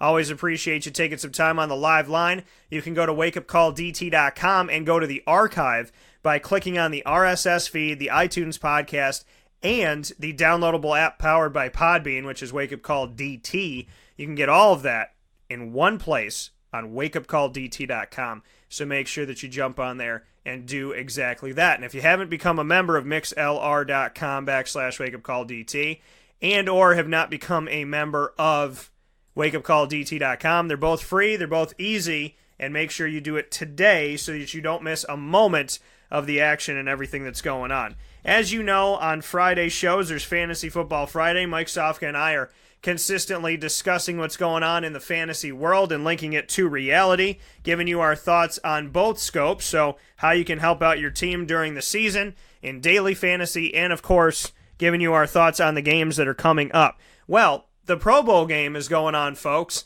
That is happening this weekend. Little shift of the guard in the last few years to say that the Pro Bowl was going to be, it's a nice little break after the championship round, got a little Pro Bowl action, then you go in to the Super Bowl. They moved it to Orlando, Florida after being in Hawaii for so many years. So it's been fun, it's exciting, it's interesting, and because Mike Sofka is down in Central Florida, he has the opportunity to shoot over there, and last year he hung out for a bit. This year he did the same. So Mike is back on the show of Hall of Fame FantasyFootball.com, and we are here to discuss his Pro Bowl coverage right now. Mike, how you doing today? Good, how are you? Good. And just to take away what you saw from this, the Pro Bowl was something that I feel has gotten laughed off over the years, and it's pointless, and why are they doing it, and who cares, and yada, yada, yada. And then they moved it to Orlando, which is the city of, like I said, happiness and smiles and a good time. There's tourism everywhere. It is the tourist capital of the world in a lot of respects. So with that being said, I think that there's been a rejuvenation to the game, from my opinion, but you're physically down there. Do you feel like the game has been rejuvenated, or there's some more fun or more care around it now that it's in a place like Orlando, Florida? Well, you know, I think it's a celebration of the game, and I think the NFL got it right last year, realized it quickly re-upped again for this year, because Disney's involved. I mean, that's where, you know, all the auxiliary events, all the things that aren't the game itself, most of them are right there on Disney property, and Disney is one of the few places in the world, not just the country, in the world, that can pull off an event like this. It's an Olympic-type event where you have auxiliary activities, promotions, appearances, fan-friendly areas. Then you got the players actually working, yet the fans have some access to the players. So, I mean, a place like Disney is able to pull it off. There's limited access. Not everyone can get in. You know, they don't want the place overrun. But if you think about it, when the game was in Hawaii, it was a great trip for the players, I'm sure, because, I mean, who doesn't want to take their family to Hawaii? The problem is, unless you're living in Hawaii, it was a real expensive trip. It's a long flight. There's a lot of East Coast fans. At least half the NFL fans are East Coast, Midwest. And, you know, it takes a lot not everybody can pick up and go to Hawaii. Nowadays, with airline travel, affordable like it is, and, you know, Orlando area around Disney, as well as Disney property itself, there's plenty of opportunity for people to visit this market more affordably. And just like Hawaii, who doesn't want to go to Orlando and take a little vacation? Or you know, it's easy, quick in, quick out, maybe a cheap flight. But overall, the experience here is wonderful. You know, with the access they give you, I was able to, you know, communicate and touch base and meet and greet a couple players. And, you know, it's a nice thing. My wife and I were both able to go, and, you know, they have kid-friendly things. A lot of the activities are free. It doesn't cost you anything to get into the practices, but you do have to register on the NFL mobile pass. But, you know, they teach you how to do that right there when you get there. And, you know, Disney does it right. So, you know, it's a first-class event, and I'm glad I've had the opportunity to take part in the activities both last year and this year. And when you look at that, how easy is it for a fan to, I know you just brought it up a little bit, but, you know, whenever somebody's thinking about the Pro Bowl, there's the notion of, oh, well, Dan, I got to buy my plane ticket, then I got to get a hotel, I got to get a ticket to the Pro Bowl game, I got to do this, I got to do that. But the Pro Bowl does things all throughout the week. How easy is the access, if you're not going to the game, to be able to at least be a part of something? Oh, I could be there every day if I chose to, and I'm not doing anything, you know, that any other NFL fan throughout the country couldn't do. You know, you just log on to the NFL Pass, and they limit the access, but if you're on top of your game at all, even just a week or so out, you can get access. You couldn't get access to everything, like even I got shut out on the skills competition, but that was no big deal. I was there to, you know, see players, meet players, watch practice, you know, celebrate the game of football. Yeah, people say, oh, it's not a serious game, and oh, they don't play defense, and they don't hit, and they don't tackle. Well, yeah, it's a celebration of the game. This isn't the Super Bowl. The Super Bowl is next, you know, the following week.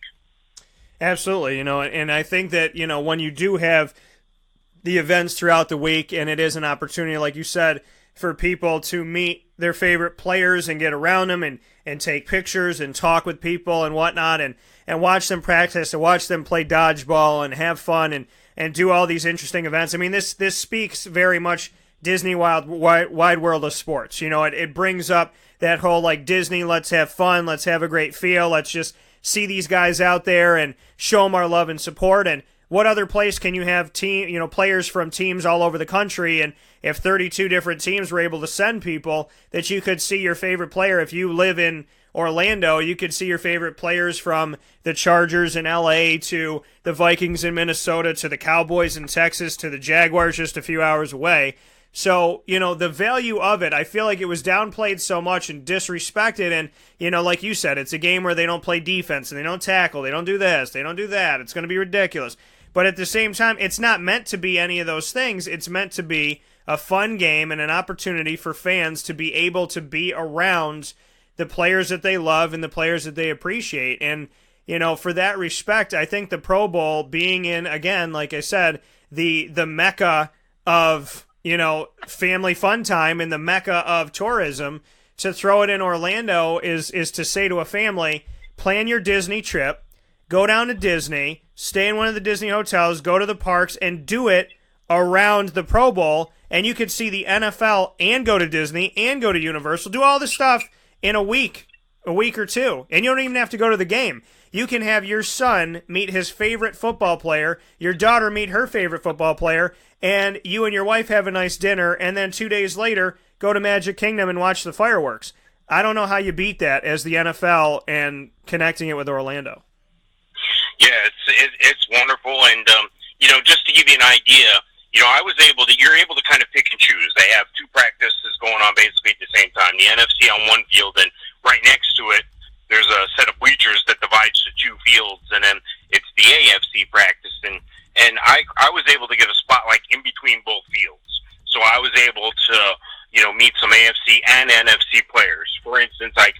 one of my son's favorite players from one of his favorite team.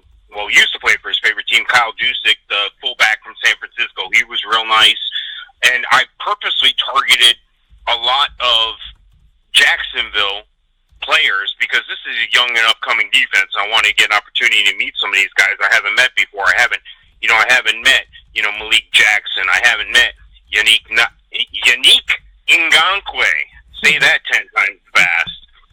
Telvin Smith, A.J. Bowie, Jalen Ramsey, Aqib Talib, Telvin Smith, Von Miller, Farrell Cooper, Dwayne Brown, offensive tackle from Seattle. So there's just a few people I was able to run into, spend a minute with, chat with. The players are bombarded. I'm not going to kid you. There's a lot of passionate fans like myself there, wanting to get a piece of these guys, wanting to get an autograph, wanting to get a picture, and they couldn't be nicer. Now, some of them, not every one of them participated in, exchanges with fans or what have you, but for the most part, each of them did a little bit. Even Drew Brees, Alvin Kamara, all the big name stars, there were some I just couldn't get close to, and that was okay with me. The experience and just being there, as a whole. And, it was something that, people say, well, I'm not a football fan, or my wife isn't a football. My wife had a great time.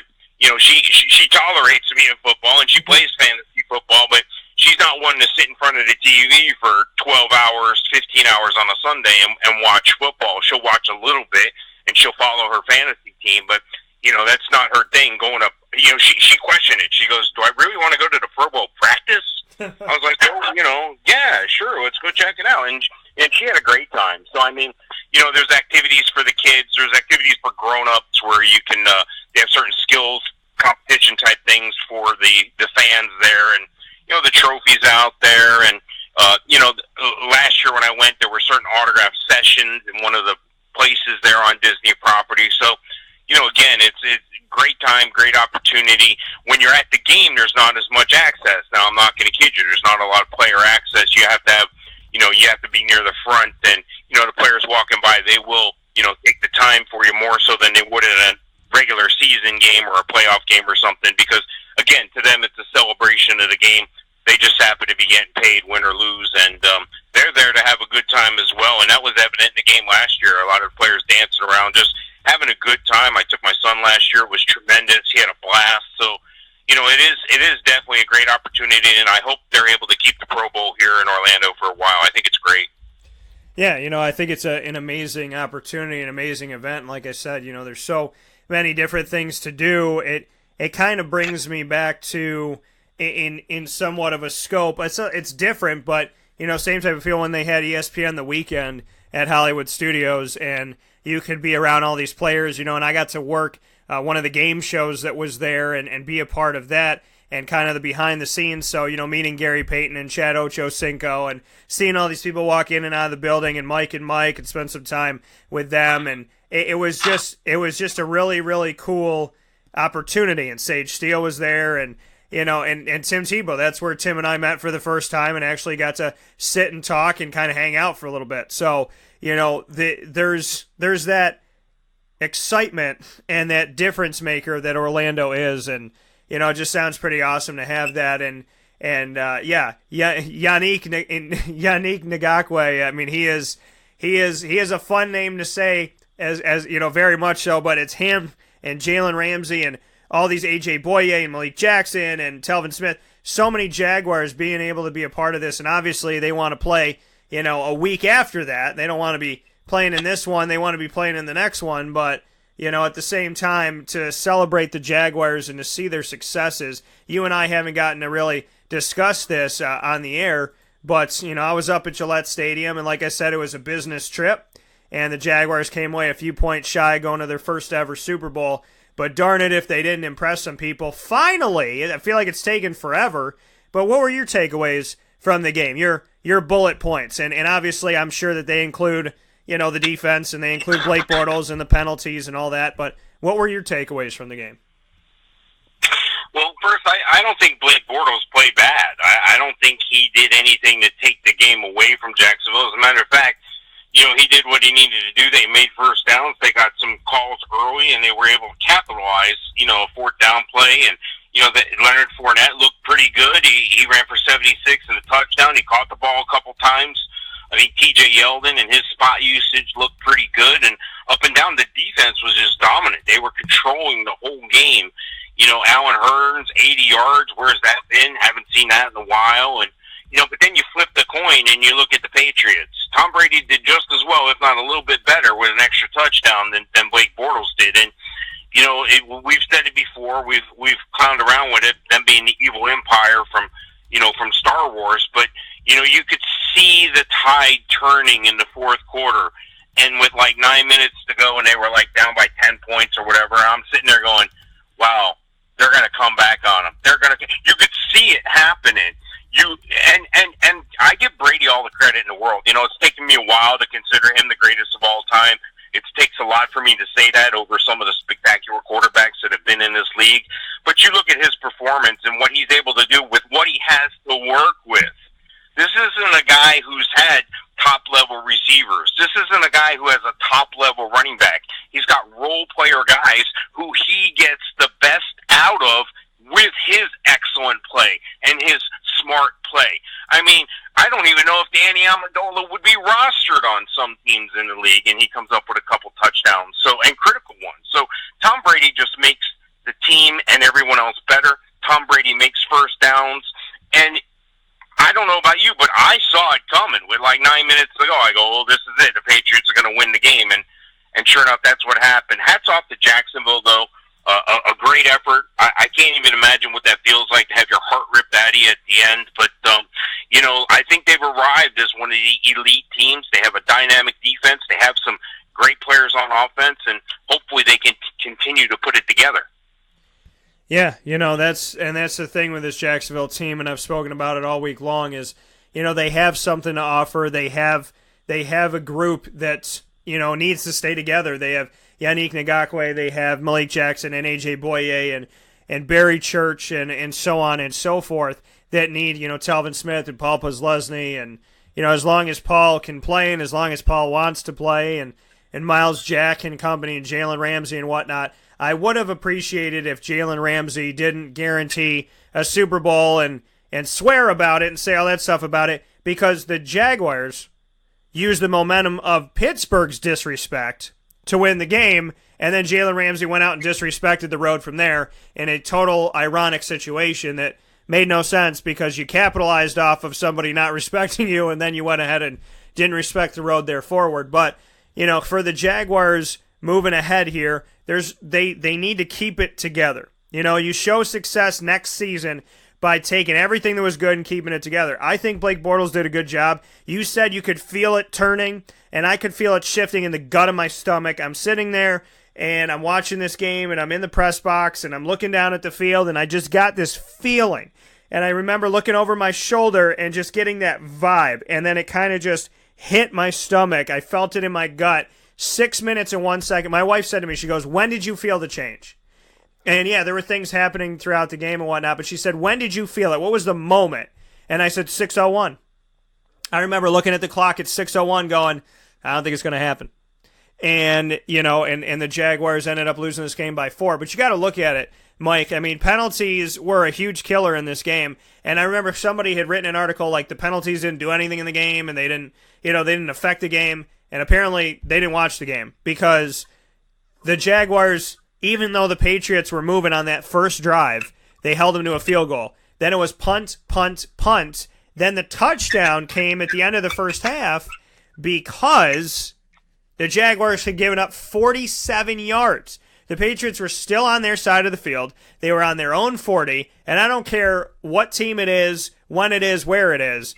When you give up all of that yardage, almost 50 yards, to Tom Brady and put him on your 13-yard line, he's obviously going to score. There's no way in Sam hell that Tom Brady is not going to score. You put a Tom Brady or a Peyton Manning or an Aaron Rodgers or a Drew Brees and yada yada, you put those people on your 13-yard line, kiss those 7 points goodbye, because they're going on that scoreboard, and they're going to affect you. But penalties were a killer in this game. I don't think Barry Church was trying to hurt anybody, and that is from me physically spending time with Barry Church this season, interviewing him from the week 1 all the way to this game, interviewing him coming out of this one, he said to me, and we just played a little while ago, he said, Dan, I can't hit a guy from the neck up because it's targeting. I can't hit a guy from the waist down because then I look like I'm a dirty player and I get marked as a dirty player trying to take out the knees of other people in the NFL, and then people in the NFL, my peers, don't respect me. So I got to hit him in a perfect spot in this small window right in the middle of his body, and it's a very hard thing to do when I'm running full speed. I did the best that I could. He wasn't trying to hurt him. Now, people said, well, he was celebrating. Well, he got Gronk to drop a pass. Who in Sam Hell ever gets Gronk to drop a pass? B, it's like, well, he stood over him, he did this, he did that. And the thing is, if you knew Barry, I don't know him personally and having dinner with him and whatnot, but to be around Barry Church, to take his personality and Jalen. If Jalen was standing over him, nodding his head and saying stuff, I'm like, well, Jalen's a knucklehead. I mean, he's a hell of a football player, but Jalen Ramsey doesn't have the best personality in those situations and is very not mature in those situations. But in the case of Barry Church, this is a guy who's a veteran and he has maturity. I don't think he wanted to hurt anybody, but that play gets called. The pass interference plays get called. The Patriots only get called for one penalty for 10 yards in the entire game. I don't know if I've ever seen a team get one penalty in a game. For that to be a normalcy in a full 4 quarters of play. So, well, actually, it did happen before. It did happen before in 2011. One penalty for 11 yards. You know who the team was? The Patriots. The Patriots. Yeah. So it's been a long time, and I'm happy that you remember that. But it's one of those things where you look at it and you just say to yourself, all right, you know what? Blake Bortles, they didn't move the ball late in the game. They punted inside of their own 10. It put them in a terrible situation. And then they didn't, they didn't block well or they didn't tackle well on that punt return and gave up 20 yards and put Danny Amendola on the 30. But the thing is, this team, the entire game, you look at the first half, and like I said, hold them to a field goal, punt before the touchdown that came from 47 yards of penalties. Second half, punt, fumble, and that's how the Jaguars started up against the Patriots defensively. So, this team was silencing the Patriots for all intents and purposes, for all stretches of the imagination. They were silencing Tom Brady all the way up into 2 drives in the fourth, at the end of the game. And I know that Tom Brady is a comeback kid, and I know he does what he does, and give credit where credit's due, and he is the greatest of all time, no matter what anybody says. Statistically, he is.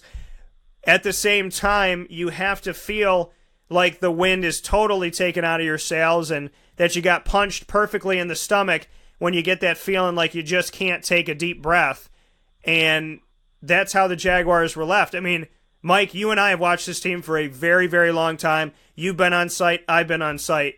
This team did almost everything. They were at like 92 to 94% out of 100% of what they needed to do to be. If the Patriots beating them, you got to be 100%.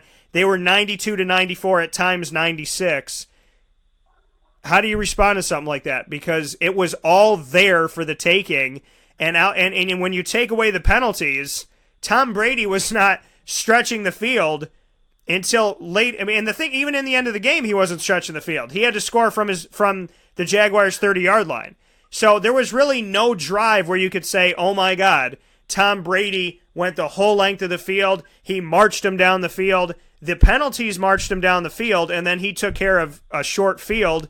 And Tom Brady's going to do that because he's Tom Brady. You put him on the 30, the 20, the 13, he's going to score. But the Jaguars did not give up a full field advantage to Tom Brady in that game. Yeah, and I think the Jaguars are just young enough to remember how this feels next year. They're going to be back to a level like this. They're going to be back in the playoffs. They're going to have some opportunities to go to the Super Bowl.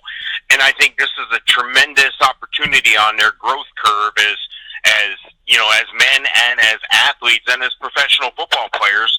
When you get that gut punch, you remember it. You know how that feels. And you don't want to be there again. And I think it just helps them take it to the next level. I think it was their youth and experience that allowed Tom Brady, who has the veteran presence and the experience behind him, to be able to pick apart that Jaguar defense. And yes, with the benefit of some penalties toward the end. But, it's Tom Brady. You got Tom Brady is what I can say. Jacksonville, you got Tom Brady, and, until you are able to continue and get somebody or get Blake Bortles to perform at a level like he did in the first half for the whole game, because he didn't do them any favors. He didn't hurt them, but he didn't do them any favors in the second half either. So, you got to get a consistent performance out of Blake Bortles. Now, things could change over the summer here with, quarterback movement throughout the league. You don't know what's going to happen. I think, sometimes you don't know what you don't know, and, the grass isn't always greener on the other side. And for what you're going to pay Blake, I think you have to pay him. Even if you're going to bring somebody else in, I think you have to hang on to what you have, because, there's no telling if somebody else coming in is going to be any better in that position. Jacksonville's got an excellent running game. They got some depth at receiver. They don't have that one guy who can wow you, and they have an awesome defense. And that's what you need to win championships. You need a good defense. Defense wins championships, and that's why Jacksonville will be back in the mix soon enough. That coming from the man, Mike Sofka of Hall of Fame Fantasy Football.com. I don't disagree with you that the Jaguars need to show that this is not a Cinderella story and that they're not waiting for the other glass slipper, but they, in fact, are wearing whatever they damn well please want to wear on their feet as they move forward in this game. And you and I will be back next week to discuss the Super Bowl, because we'll be talking on Friday. Super Bowl will be on Sunday. And outside of that, I hope you have a great time down there in Orlando. Please enjoy the weather for me. I hope to be back down there soon, and I appreciate everything as always. You can find Mike at HallOfFameFantasyFootball.com. That's Mike Sofka. Check him out. Have some fun. Jacksonville Jaguars, who would have thunk it? Best turnaround story maybe in all of sports, 3-13 to 12-7 and 4 points away from going to the Super Bowl. Mike, thank you so much for all that you've done. I appreciate it, brother. All right, thanks, Dan. We'll talk to you next time. All right, take care. That coming from Mike Sofka once again. We'll take a final step aside to wrap up the show in just a moment. This is a wake-up call, Fast Break. Utica Pizza Company spells family. Your family, my family, their family. The recipes that they have shared with each other throughout the years and have now been so gracious to share them with us. I can sit here and talk with you about all the great things that are on the menu. We'd be here forever. So let me say this. Utica Pizza Company is second to none. And now you can bring it home with you and you can dine in the restaurant. UticaPizzaCompany.com will give you all the information that you need. And let me say, these Utica greens, they're the best. Utica Pizza Company. Call them and place your order at 315-214-3060. That's 315-214-3060. Families break bread at Utica Pizza Company. Gear up with the real deal at Dreisig Apparel, creating what people are going to see and learn about you before they even meet you. Gear up for what you need for your team, business, or event. To look professional, look good, and feel good, outfit yourself at DreisigApparel.com. That's DREISSIG Apparel.com. The only place to gear up with the real deal. What's the universal language of a fan? Clapping your hands.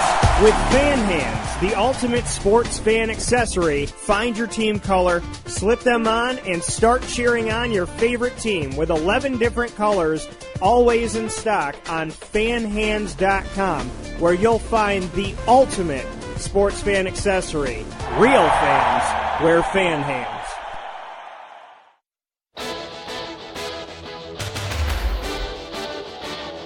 The name Leeson Staggerwald is synonymous with Central New York, with over 80 years of service to the community. Leeson Staggerwald downtown is your butcher, grocery, pub, and deli located on 117 East Fayette Street in Syracuse, New York, minutes from the Carrier Dome, and your perfect pre-gaming headquarters with Rob Drummond and myself, Dan Tortora, 2 hours before home games. Leeson Staggerwald downtown, where you can dine in, take out, pre-game up on the hill with their meats, or pre-game inside their walls. Lee's and Staggerwall downtown, a unique experience for every single fan and every member of the community with over 8 decades of service. They're open Monday from 10:30 a.m. to 3 p.m., Tuesday through Thursday from 10:30 a.m. to 8 p.m., Friday 10:30 a.m. to 9 p.m., Saturday noon to 9 p.m., and closed on Sunday. On 117 East Fayette Street in Syracuse, New York.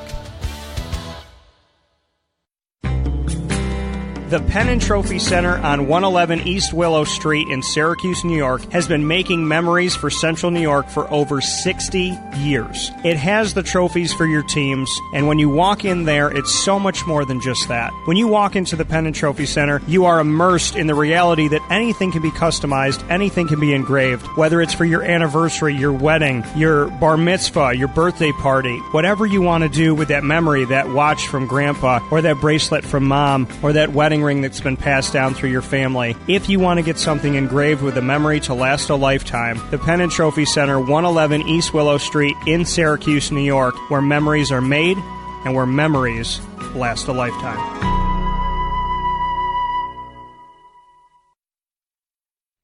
Welcome back here to Wake Up Call with Dan Tortora on wakeupcalldt.com, your one-stop sports shop, and on mixlr.com/wakeupcalldt.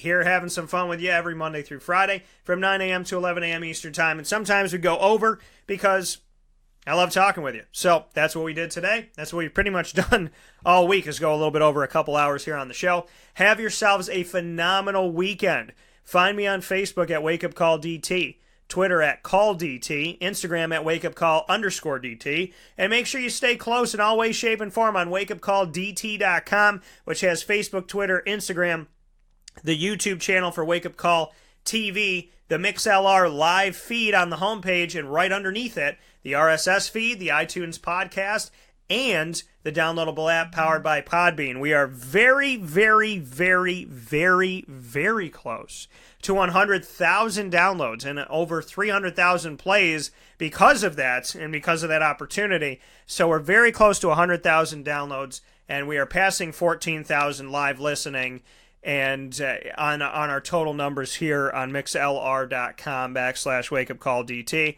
You're amazing. Thank you so much. Let's continue to break records and do amazing things together. And I can't thank you enough. I really honestly can't thank you enough. Thank you for showing up for trivia on Tuesday nights at 6 p.m. at Sammy Malone's in Baldwinsville. Thank you for coming to game show night at Muddy Waters at 7 p.m. on Thursdays in Baldwinsville. Thank you for coming out to the live pregame show for Syracuse men's basketball and football home games 2 hours before tip-off and kickoff.